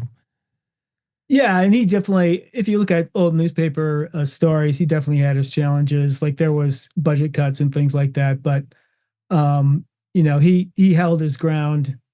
And in 1990, when he lost the election, he only lost by 12 votes. So he could have almost had another. And he told me there was a big snowstorm that happened. And so some of the people, especially the student votes from University of Wyoming that might have gone Democrat, they could have put him over the top, but they didn't get in time. So Dale, sorry. Go ahead.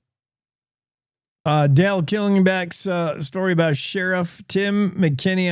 I'm better off knowing about this guy and knowing who he was. Fremont County Sheriff. How did this come across your radar? Well, Bill Sniffen suggested, he remembered him and suggested he might be a good story, and so I reached out to him. Bill's been hanging out with centenarians, so 79. This is like a youngster in Sniffin's Rolodex. Right. I mean, this guy hasn't even. He's not invited to the same club that Bill Sniffen hangs out in. I like this guy, Casper's Ross Schriftman. Every community has a guy like this. I've seen him in action at whenever there's a town, a meeting. Town or city council or meeting, there's a guy who always shows up, even though he doesn't really have a dog in the fight. He learns what's on the agenda, and he just wants to stay interested in his community and makes public comment on a variety of different issues. Ross Schriftman, he does, at least he does the homework. He doesn't just come up to be a pain in the butt like, oh, here 2 minutes of a public speaker, and he learns what are the issues, and if he has something to say, you're going to hear it. Right. Yeah. And I think that's important. He does inform himself on the issues, and I've been in several meetings where Ross has spoken, and he always has something, to add, and he always does it in a way that's, not confrontational or anything like that, even if it's a disagreement with what the council or commission or whatever it is going to do. So, and I agree, Jake, in all my years as a reporter, there's always somebody like Ross, which is important I think for our democracy. You always need somebody that's going to, have their say and maybe challenge, the people in power, with some truth. Yeah, yeah. It's for me, it's 50-50, or as the kids say, 6-7. This guy's at a meeting. He's like, oh, he's gonna come up and talk about whatever this is, but you appreciate because sometimes they do give you some insight, a little outside of the box thinking, or maybe something you never thought of, or I just like the fact that somebody's interested enough in their community. And this is his adopted community. This guy's from Pennsylvania and came to Casper? Yeah, he's from a suburb in Philadelphia and was involved in politics basically for all of his life. Told me his mom was all involved in Democratic politics. And so he's been, involved in politics. He ran for office 4 different times, I think. So yeah, he's somebody that came to Wyoming to retire, he said, but then, coming here, he didn't intend to get involved in politics, but that's happened because I think that's his nature. Now, tell me about his other, Ross, you might see him at some of these meetings, but he's got some other project, and it's involving his mom, Shirley, and didn't he write or actually produced a short documentary that won some awards? And what's he intending to do in that area? Yeah, he wrote a book about his mom. They turned it into a movie that was professionally done with real actors, and it won some awards at film festivals. And that was called My $1 Million Mom. And then since then, he's written some scripts, and he's still trying to, I guess he's trying to get, he's pitching a script right now, and they filmed another short movie that's coming out, one related to Christmas, and I forget what the other one was, but yeah. So he's, somebody that keeps running on. He's also a runner, a member of a running club in Casper, and still putting in miles in his 70s. So he's definitely somebody that stays active. Wyoming's always been a state that embraced its outlaws, whether it was the late 1800s or 1930, going through the Great Depression. And we heard about the likes of Machine Gun Kelly and John Dillinger. Wyoming had its own outlaws that lived a little bit outside the law, including the masked Phantom Rider. And depending on who you ask back in the day, he was a good guy or a bad guy. Yeah. Yeah. One of those crazy stories from Wyoming history that I thought needed to be retold. The red-headed Phantom Rider. He was a cowboy in Wheatland, and apparently, he's saying that there was some rustling and stuff going on. So this 20-year-old cowboy kid that's riding the range for some rancher there, he, according to some accounts, he puts a sheet on his horse. But anyway, supposedly he had a white horse and he has a mask, and he went around putting up signs. And then it ended up where he went to a house to warn a rancher about having a rustler working for him or something. The guy slams the door and he's wearing a mask. And then the kid puts a bullet through the door, and according to some accounts, hits the guy. And so the cops are really honing in on him because of his crusade, because he says that this Phantom Rider shot his saddle horn, and that it shot at him at different times. And so they interviewed him, and he ends up being in a bunkhouse, shoots himself right above his heart, puts a bullet through his body to try and throw the cops off. And then this letter from the masked rider comes back saying that, it wasn't me that shot you, it was this other guy, but I killed him. And the reason he wanted to kill you was because you have red hair. Yeah. What? Well, so it started out like, it seems like it started was someone who had too much time on their hands. And then the masked Phantom Rider started to get a little over the top with his carrying out of justice. I mean, he was dominating the headlines in the newspapers for a while around the Wheatland area, becoming Wheatland's own Robin Hood. So do we have a name with the guy? We know who it is now, this kid. Charles Adams. Yeah, Charles his name Adams. was Charles Adams. And yeah, he went to jail for. They ended up, even though he shot this guy through a door, he only ended up getting a misdemeanor charge. So he went to jail for 30 days, got fined $50.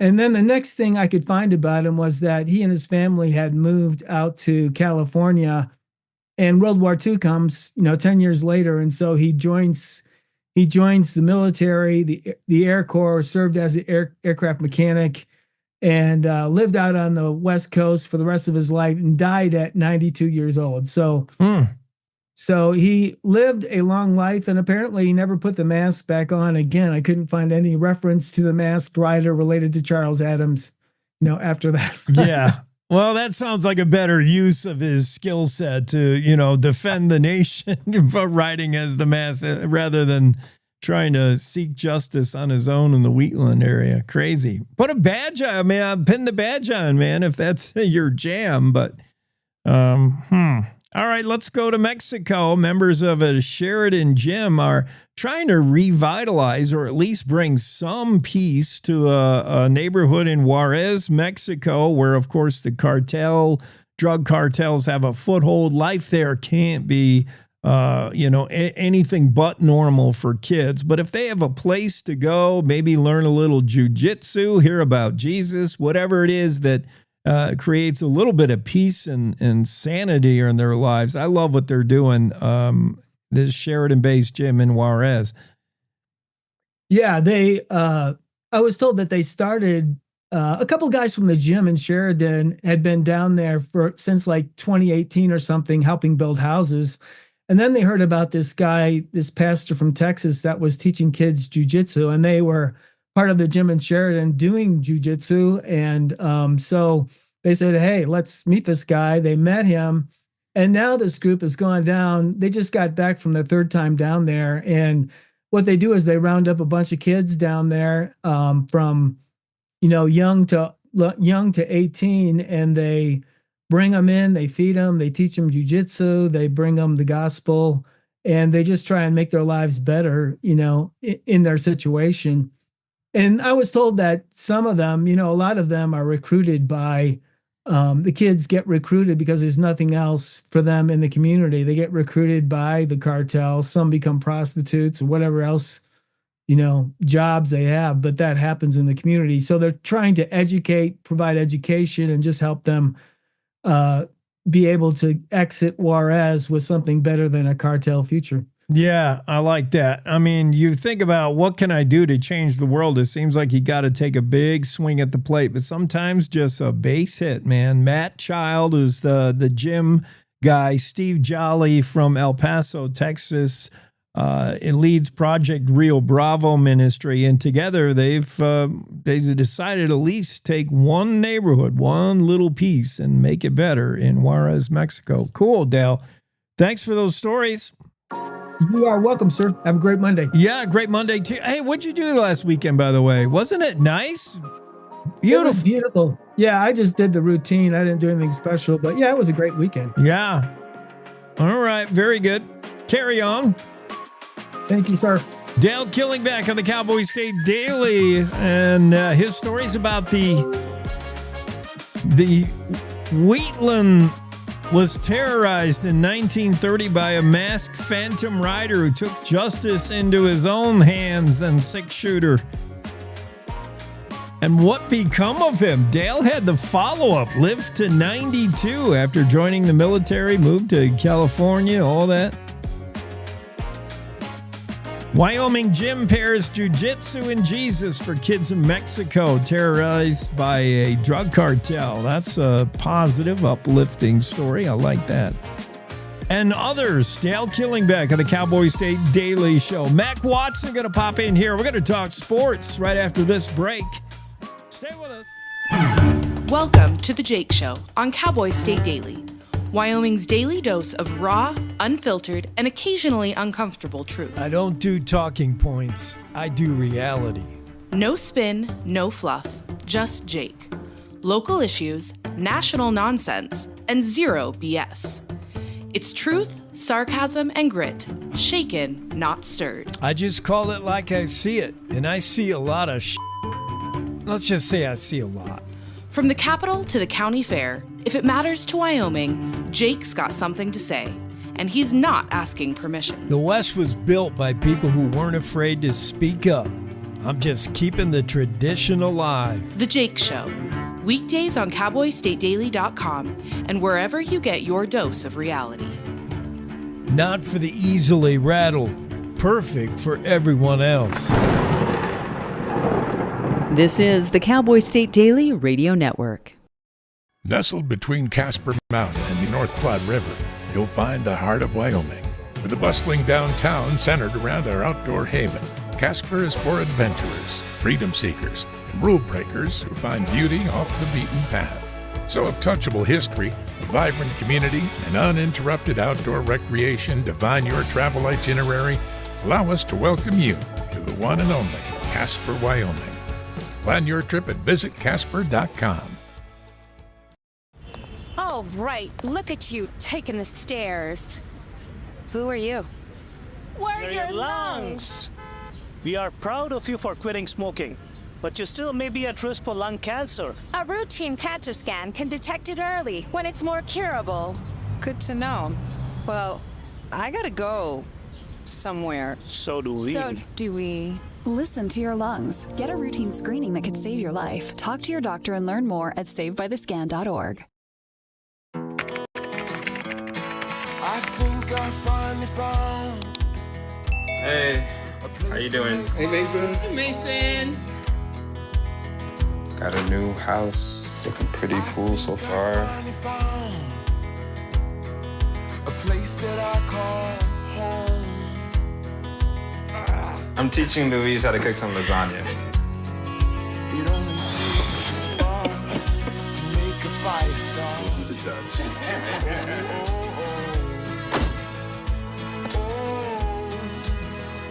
Thank you. Study, please.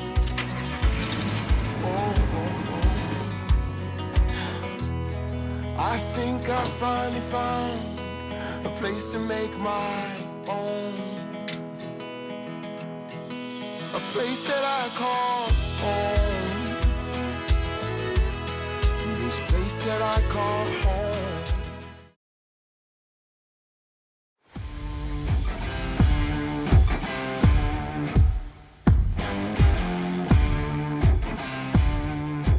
This guy, Mac Watson's here. It's a Monday Cowboy State Daily show. Mac, the Cowboy State Daily voice of news, knows a thing or two about sports. First, I want to know how the Halloween went. Halloween.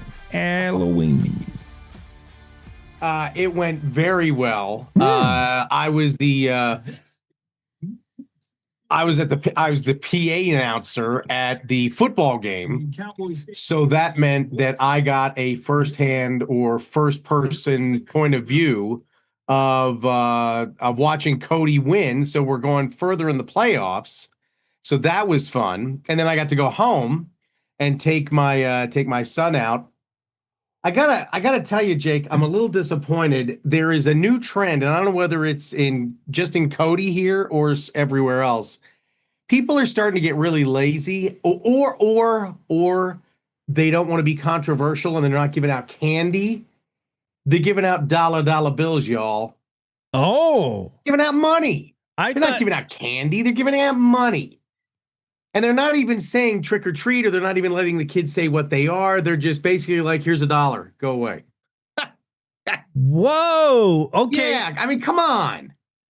Is that how they roll in Park County? They just see, that's what I don't know. I don't know. I just noticed it this year that a couple of people gave my kid cold hard cash, straight cash, homie. Instead of, do you want a Snickers? Do you want, Reese's Pieces? Do you what do you want? They gave him cash. And he's like, this is the best Halloween ever. I'm like, this is not real. This is not what Halloween's all about, bud. Yeah. Come on. It's not about how much cash did you make on October 31st. Well, maybe they're keeping with the whole tooth fairy thing. The candy's going to rot out your teeth, and teeth are cash. Teeth equal money. I don't know. That's weird. It is. And what I'm thinking is because kids now have so many allergies and because moms and dads are so concerned about sugar. Well, instead of doing something that doesn't have sugar, like we have the aquamarine or the light blue pumpkin, which means we understand you have food allergies, so we give out popcorn. I mean, unless you have a corn allergy, okay, popcorn's usually pretty safe. These people are just like, hey, honey, how much? Do you have like $4? You have $4 we can give this kid? Yeah. Okay. How him much? cash. Yeah, how much are we giving ghosts this year? Monsters or fairies? The princess. Right. What's so I don't know if this is a trend. I hope not. But let's back up a minute, Mac, with the whole aquamarine pumpkin. What do you mean? You can or teal. I'm sorry, it's teal. Yeah. You put a teal pumpkin out in front of your home. Yeah. And that is a sign that you have candy that's not food allergy sensitive. In what other words, world? nothing with people. Huh? In what world is this a practice? This started a number of years ago. When kids wanted to trick or treat, but if they have, nut allergies or lactose intolerant or something like that, you would put out a teal colored pumpkin, which was, because everything is assigned a color now, the pink out, Alzheimer's is purple, well, a teal pumpkin signifies that you have an option for the kid that is not basically an allergy. All right, Mac, I'm afraid to say I'm going to have to Snopes this. I'm going to have to make, and you are right. Teal pumpkin can signify, allergy. I had no idea. Wow. Well, I mean, we all came to know this because we were foster parents in Phoenix for many, many years. Yeah. And so we had kids with all, food allergies or whatever. So the foster community introduced us to the teal pumpkin as a sign that we understand you have allergies. We have an alternative to, sugar, basically, or nuts or whatever. So that's how we found out about it. I get that. But if you're just going to hand out, folding money, you're just going to hand out dollar bills. Come on. You are ahead of the curve. You're on the cutting edge of Halloween. You know about the teal pumpkin, which was news to me. And make sure that you put all the teal away 2 days later by Sunday, because the Miami Dolphins got wrecked again. 28-6. You want to hide your teal by Sunday. Right, exactly. And the dollar, I was not aware that was a thing, and that does to me. I hope it's not. I hope it's just an anomaly, but we'll see. We'll have to wait till next year. It's PC correct on run amok, and it is also pretty lazy. I think you've got right. Yeah. That's the part that kills me.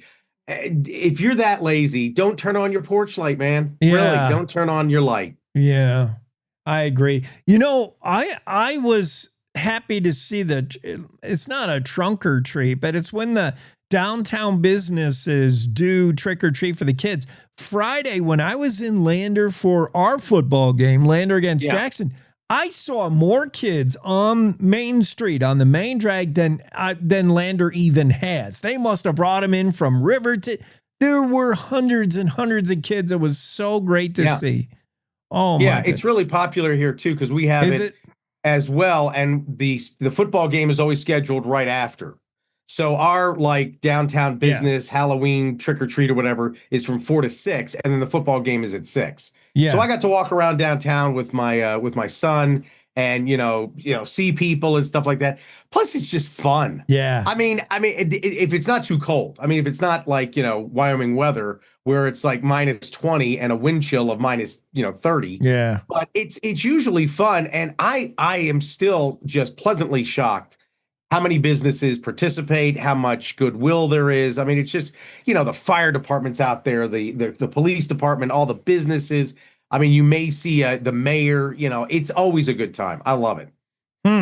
I like to see that too, and I will wait until the big dinosaurs get across the street, for however long it takes. Right, for the T-Rex to waddle across the street. Right, so cute. I loved it. There were Lander. I don't know how other communities do it, but boy, Lander did it up Friday. I got to give him that shout out. Good. Good. So, Cody, you guys beat Douglas again. I thought you would. Cody looks good, but I'm telling you, watch out, because now headed your way is the team that beat Jackson, Lander. And Lander is for real. Wait a minute. Wait, are we taking on Lander or are we taking on Riverton? I think. Oh, you're right. Lander's going to Star I think Valley. we're taking on Riverton. Oh, that's Still right. a formidable opponent, by the way. Yeah. But, you're right. Cody has gone to the state championship like the last 147 years, something like that. Yeah, a lot. And we've won a couple of them, so we're well on our way. So we'll have to wait and see. But it was a good football game on Friday night. Yeah, everybody's waiting for the Cody Star Valley Part 4. Yeah, I mean, it's every year it's those two. But yeah, you got to get past Riverton in Fremont County. You're going there. Riverton's good. Yeah.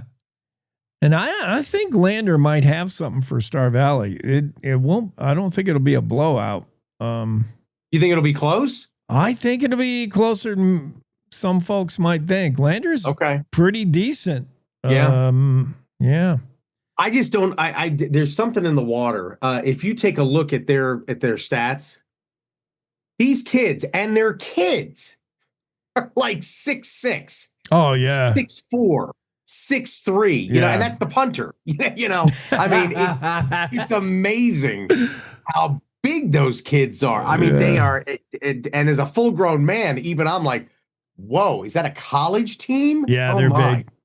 Yeah, they're big. Yeah. I agree. Hey, I don't know whether you saw or not, but one of the best games I have ever seen, Game 7 of the World Series. Yeah. Now, I'm not a Dodgers fan. I'm not a Blue Jays fan. I'm an American League guy. I'm not a National League guy. But I tuned in, and I got to tell you, I was hooked. I could not believe the drama. I could not believe the defense. I couldn't believe the offense. It was like everything, like the baseball gods said, you know what? We need to just really, really give the fans a really great game. Not a blowout, not a predictable win or loss, but a really good back and forth game, extra innings. A guy who hadn't hit a home run since September comes up, boom, and everybody goes nuts. I mean, it was amazing. And not the usual suspects that were supposed, Shohei Ohtani did well, but he wasn't the guy that won it for him. He didn't have the, again, he did well, don't get me wrong. He is a modern day marvel of a player. But it was guys you'd never heard of, or guys that, he hasn't really hit well since September. We'll see what, it's out of the park, kind of thing. And that was a really good game. It was the other, and in fact, it was the other Japanese guy they got. The Yankees, they should have got that pitcher. Pitching Yamamoto? No days rest. He comes and what's better than a Game 7 in the World Series, a Game 7 that goes extra? It's so many story plots, so many subplots. And people knew that the Blue Jays were good, but I never had. I mean, because I'm again, American League East guy. Yeah, I do not. I always count in the Red Sox, and I always count in the Yankees, but I didn't have the Blue Jays.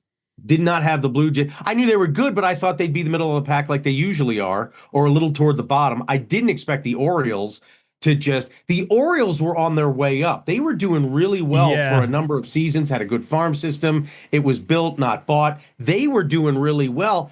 And I don't know what happened, but the team quit on the manager or something. Yeah. He was fired in the spring.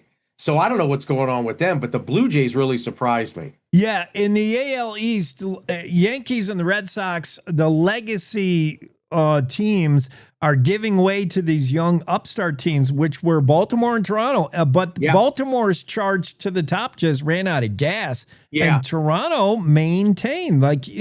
They were just those guys, that team that wouldn't go away. And even after they beat my Yankees, I'm like, they're not that good, are they? Right. They're not that good, but they were. They were. Just wouldn't quit.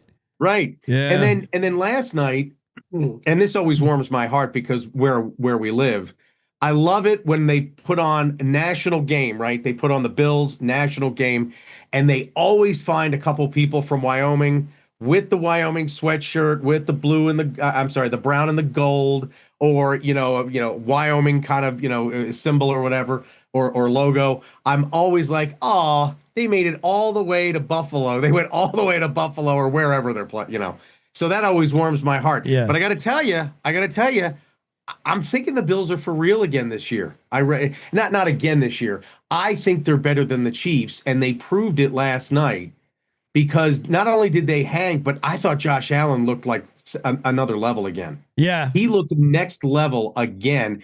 And the Chiefs are looking like we can win, but we're not really sure if we can do it. Can we hang on? They are not dominant. They are not dominant anymore. Yeah, something's wrong with Travis Kelce. They have no running game because Pacheco was out, and they aren't running well. And that could be Father Time with Travis Kelce. I mean, you're not going to win against Father Time.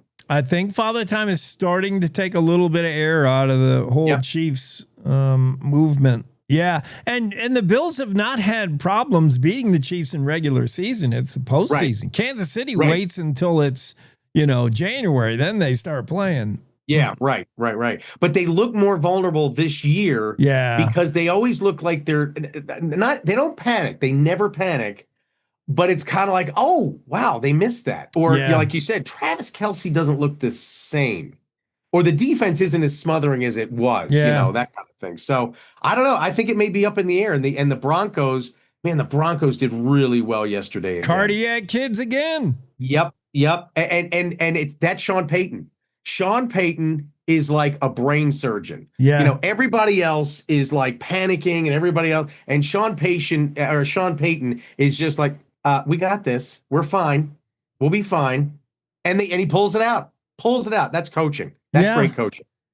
You cannot overstate what he has meant to Denver. The Broncos, it wasn't that long ago. This is an organization that could not find its quarterback. They tried everyone. They drafted one after another, and they all crapped out. Right. And then, I don't know, Bo Nix, Sean Payton, this is the chemistry, and suddenly... Yeah. And you don't want to, it's not like you don't want to believe this, but you don't want to think about this. Coaches make the difference. Yeah. Look at Sam Darnold. Sam Darnold was a dumpster fire of a quarterback. Yeah. And he goes to Seattle and he finds the right guy. And suddenly he's the second coming. I mean, he had some success in Minnesota, but he goes to Seattle and Joe Flacco is like beating Father Time. Again, it comes down to coaching. It really does. It's more than just pure raw talent. It's got to be the coaching, and it's got to be from the top down. And we're seeing that. Yeah, you're right. I don't want to acknowledge because I'm like, the coaches don't play. That's just the guy with a headset, man. But you're right. They have tremendous influence on how this team plays. Look at the resurgence. Look at the quarterbacks who found new homes. Daniel Jones, although the Colts had an awful game against Pittsburgh. Yeah, they're reborn. He's reborn. It's like it's a weird comparison, but it's like your grandma versus a new mom. New mom has a baby and she's like, I'm not really sure. I don't know what to do. Grandma comes in the room, picks up the baby, pats it on the butt, and everything's okay. Yeah. That's what good coaching does. Nobody panics. Everybody's fine. And that's what happened with the Broncos last night or yesterday, that it was tied. Could you pull it off? And Sean Payton's like, watch this. Okay, guys, let's go. Yeah, what an anchoring force he is on the sidelines. You just turn to him and Coach Payton, look, he's calm. That trickles down. And he's a great clock manager, too. He's never going to get out-coached, ever. No. Right. Yeah, and anytime a Sean Payton team goes into a game, you're a +3 going into the game just because you got Payton. He is for real. So I'm excited. I mean, I'm excited for the Broncos. I'm excited for the Bills. I mean, in past years, I always thought, gosh, Josh Allen deserves better. This may be the year. This could be the year, I'm thinking. We'll see, though. Again, you never discount the Chiefs. Never discount Andy Reid. Yeah. But I think the Bills have enough juice that they could really make a good run this time. And the Broncos, I think that game with the Chiefs have a bye and then Denver. I think that game is huge. That game will tell us a lot about both teams. And Denver plays Thursday, I think, against division rival the Raiders, who you do not dismiss. Do not dismiss the Raiders. Oh, come on. Well, I mean, again, Pete Carroll, you can't dismiss the fact that Pete Carroll's been there, done that. And maybe he doesn't have all the talent, but you can certainly get tripped up on thinking, oh, we got this. Let's look toward next weekend. And you miss your team right in front of you. Again, don't dismiss Pete Carroll. You know what I mean? Yeah, it could be a trap game for Denver. It could be a team they overlook looking ahead. Sean Payton will not do that, by the way. He'll never, whatever. But I'm just saying, it ain't going to be an ipso facto metaphysical certitude, 100% guaranteed stone cold lock. That they're just going to just dismiss the Raiders. No. Yeah. Never dismiss the Raiders.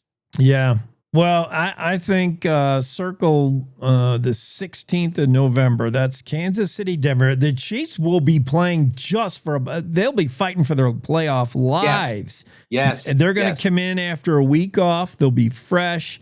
That game's going to say a lot about both teams. I'll be interested in that. And I don't think Travis Kelce comes back next year. I really don't. I think he's.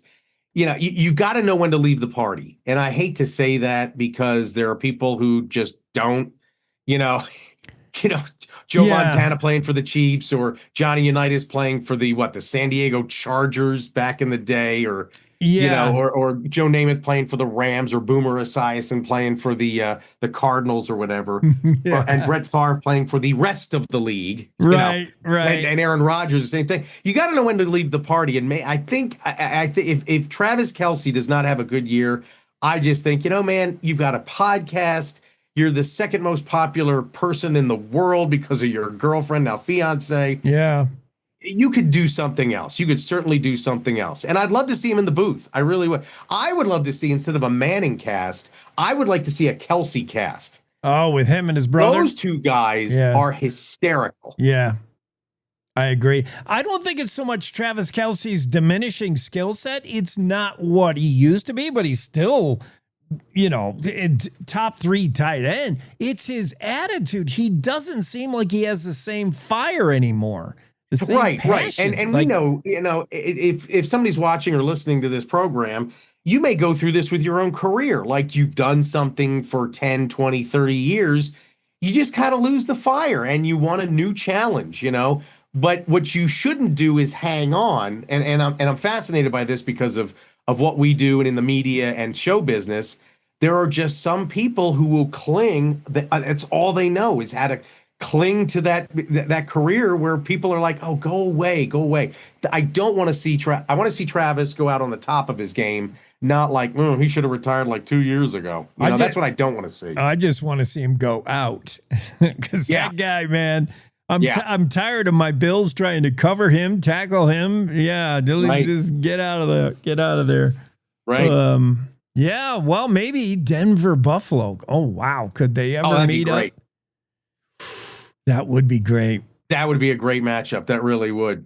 And again, we shouldn't dismiss Sean McDermott. I mean, we were talking about Sean Payton, the other Sean, pretty darn good coach too. So that would be a great matchup, I think.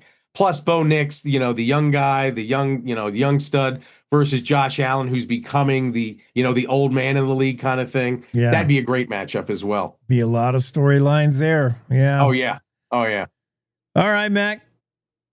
That's going to wrap us up for a Monday Sports. We covered a lot of ground today. We really did. Yes. I want to see you Friday. We'll tee up the weekend. Big games. All right. From high school to pros to, baseball's over, but. Yeah. But now we get to talk about hockey. I know we're going to do like a whole segment on hockey. No, we're not. I can. My Montreal Canadiens. Oh, I could too. Holy cow. I could too, but nobody likes hockey. Yeah. So we'll see. All right. Thanks, Mac. All right, man. Have a good day. Mac Watson, teal pumpkin. I had not heard of that, and I had not heard of some people giving away folding money instead of Snickers bars. That's mind-blowing. But that's going on. Cowboy State Daily Show rolls along. When we come back, I'll do a little bit of This Day in History. This day is October 3rd. Coming up in minutes.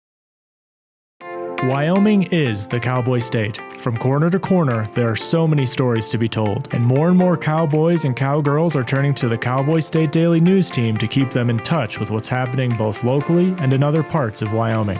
I'm Riley Strand, videographer and production assistant for Cowboy State Daily Video News. We're proud to bring the most important stories to our viewers every day. The stories that start conversations, the stories that make us laugh, the stories that make us think. Our experienced journalists at Cowboy State Daily are crisscrossing the state every day, talking to those who know the news best. Every day, host Wendy Core and I talk to the reporters who are covering the topics, issues, and people that are important to Wyomingites. And in our daily newscast, we bring you those stories. Tune into the Cowboy State Daily video newscast every morning, only on cowboystatedaily.com. You're listening to the Cowboy State Daily Radio Network. Wyoming is a place of unlimited potential, a place that inspires us to dream. Since 2014, Wyo Lotto has given back over $180 million to our great state through transfers, winnings, commissions, and more. Dollars that have gone directly into your cities, towns, and counties. Dollars that have changed lives and set dreams in motion. Thank you, Wyoming, for a legendary 10 years. We can't wait to dream up what's next.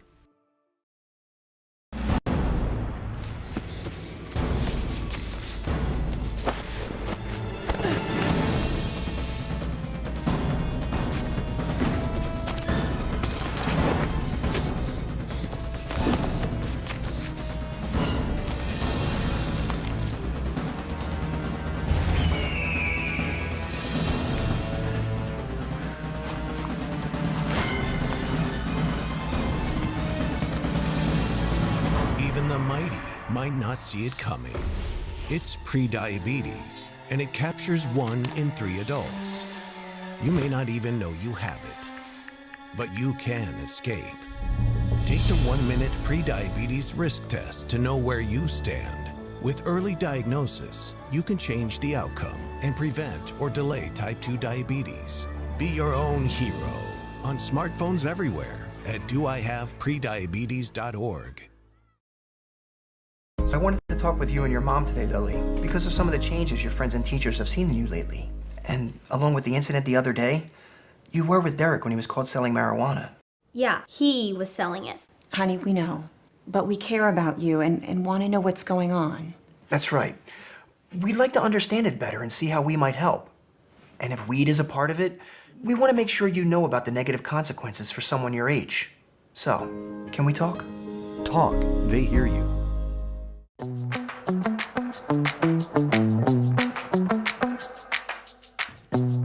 Cowboy State Daily Show Monday, and Jessica says Travis has a Taylor problem. Yes.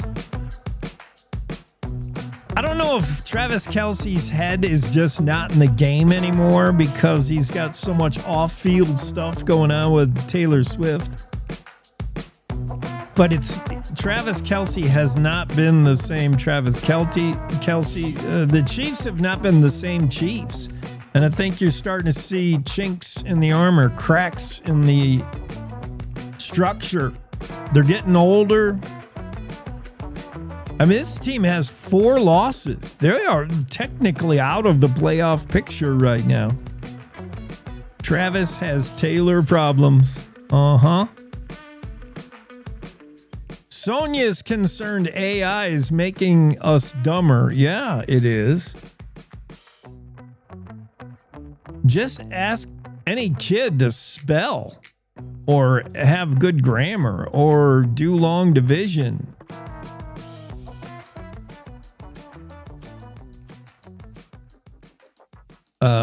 Sonia wishes she could have watched the Bronco game. It was a boring game. 18-15 against the Texans. But the Broncos did have another comeback. Denver doesn't start playing until the 4th quarter. And that's a bad habit to get into. This day in history, 1762, Spain acquired Louisiana from France. So, as of that date, a small part of Wyoming, which was previously French Louisiana, was now Spanish Louisiana. But it would not be for long, obviously. by the time you get the Louisiana Purchase. Wyoming, it was at one time France, Spain, parts of Wyoming, small part of Wyoming anyway. This day in 1812, the Robert Stewart Party built a cabin in the Narrows in Bessemer Bend, a region of what is now Natrona County. The Robert Stewart Party built a cabin there in 1812. Primitive structure. A monument to the cabin was somewhat recently relocated along the highway to a more appropriate spot. The Stewart Party never did occupy that cabin for long, as they found themselves in the middle of a boundary dispute between Indian tribes. That location was deemed dangerous to even hang out there in the cabin, and they decamped and relocated 100 miles away. But the cabin was built on this day in 1812, that Robert Stewart cabin. 1868, Ulysses S. Grant won the presidential election over Horatio Seymour. 1890, this day, U.S. District Court for the District of Wyoming went into session for the very first time. 1890, on this day, Clarence Don Clark elected as Wyoming's first congressman. He's nearly forgotten today, Clark, a New York-born lawyer relocated to Wyoming in 1881. The Republican from Evanston served 2 terms as congressman, later served in the Senate. This day in 1892, Henry Coffeen, Democrat from Sheridan, for which they named their main street after, was elected to Congress. He served 1 term. 1896, William McKinley defeats William Jennings Bryan for the presidency. 1896, also Democrat Governor John E. Osborne elected to Congress from Wyoming. He served a single term. William Taft, whose claim to fame is he got stuck in a bathtub. That's a piece of presidential trivia I'll never be able to get out of my brain. Taft defeated William Jennings Bryan, handing Bryan another defeat. It was Taft in 1908. 1911, this day, Chevrolet enters the automobile market. It had been all Ford all the time until this day when Chevy enters the auto market, 1911. 1933, this day, John B. Kendrick, U.S. Senator from Wyoming and sponsor of the Kendrick Irrigation Project in Natrona County, died on this day, 1933. Kendrick, prior to being elected senator, had also served as the state governor. 1936, FDR reelected in a landslide over Alf Landon. Franklin Roosevelt took 60% of the Wyoming vote in 1936, up from the 56% he took in the previous election, the previous win in 1932. Lester Hunt, the sitting Wyoming Secretary of State and a Democrat, narrowly defeated Governor Nels Smith on this day in 1942. This day, 1964, Lyndon Johnson elected president. This day, also 1964, Tino Roncalio. We were just talking about him the other day when we were remembering Kathy Carpin, and we had former Governor Mike Sullivan on the show. Both Kathy Carpin and Mike Sullivan owe a lot to Tino Roncalio, a Democratic lawyer originally from Rock Springs, living in Cheyenne later, was elected to Congress on this day, 1964. Roncalio would serve just the 1 term and then attempt a run for Senate. His senatorial run unsuccessful, however, and he would regain a position in the House in 1970. 1999, this day, Aaron McKinney is convicted of the murder of Matthew Shepard the year prior, 1999. 2016, bison were returned to the Wind River Reservation by the Eastern Shoshone tribe. The introduced buffalo were 10 in number, 10 bison introduced onto the Wind River Reservation by the Eastern Shoshone tribe. And on this day in 2020, Joe Biden elected president, defeating incumbent Donald Trump. Although the race could not be officially called for days due to it being so close, Biden was the winner in 2020. All these things happen on this day in history, this day, November 3. And yeah, I guess we don't have time to rodeo, so I did want to pick up one more thought. Oh, yeah, I know what I want to do. Fox News got caught using AI video. Here's a problem with AI. You can't believe anything you see because of the deep fakes and the ability to create a video, for instance, from scratch. Fox News fell for it and then was later mocked after the network totally bought AI video that was smearing SNAP recipients. The video was kind of racist in nature, and it concerned SNAP. It showed supposed SNAP users, SNAP people waiting in line for food stuff. All of it was fake, all AI video, and Fox was running the story for like most of the day over the weekend until it became evident that what they were running was all faked. You got to be careful this day and age. What you see as news, what you broadcast as news, you got to make sure it really is. Cowboy State Daily Show on a Monday. Thanks for spending it with us. That's going to do it. We'll see you same time tomorrow in the same place.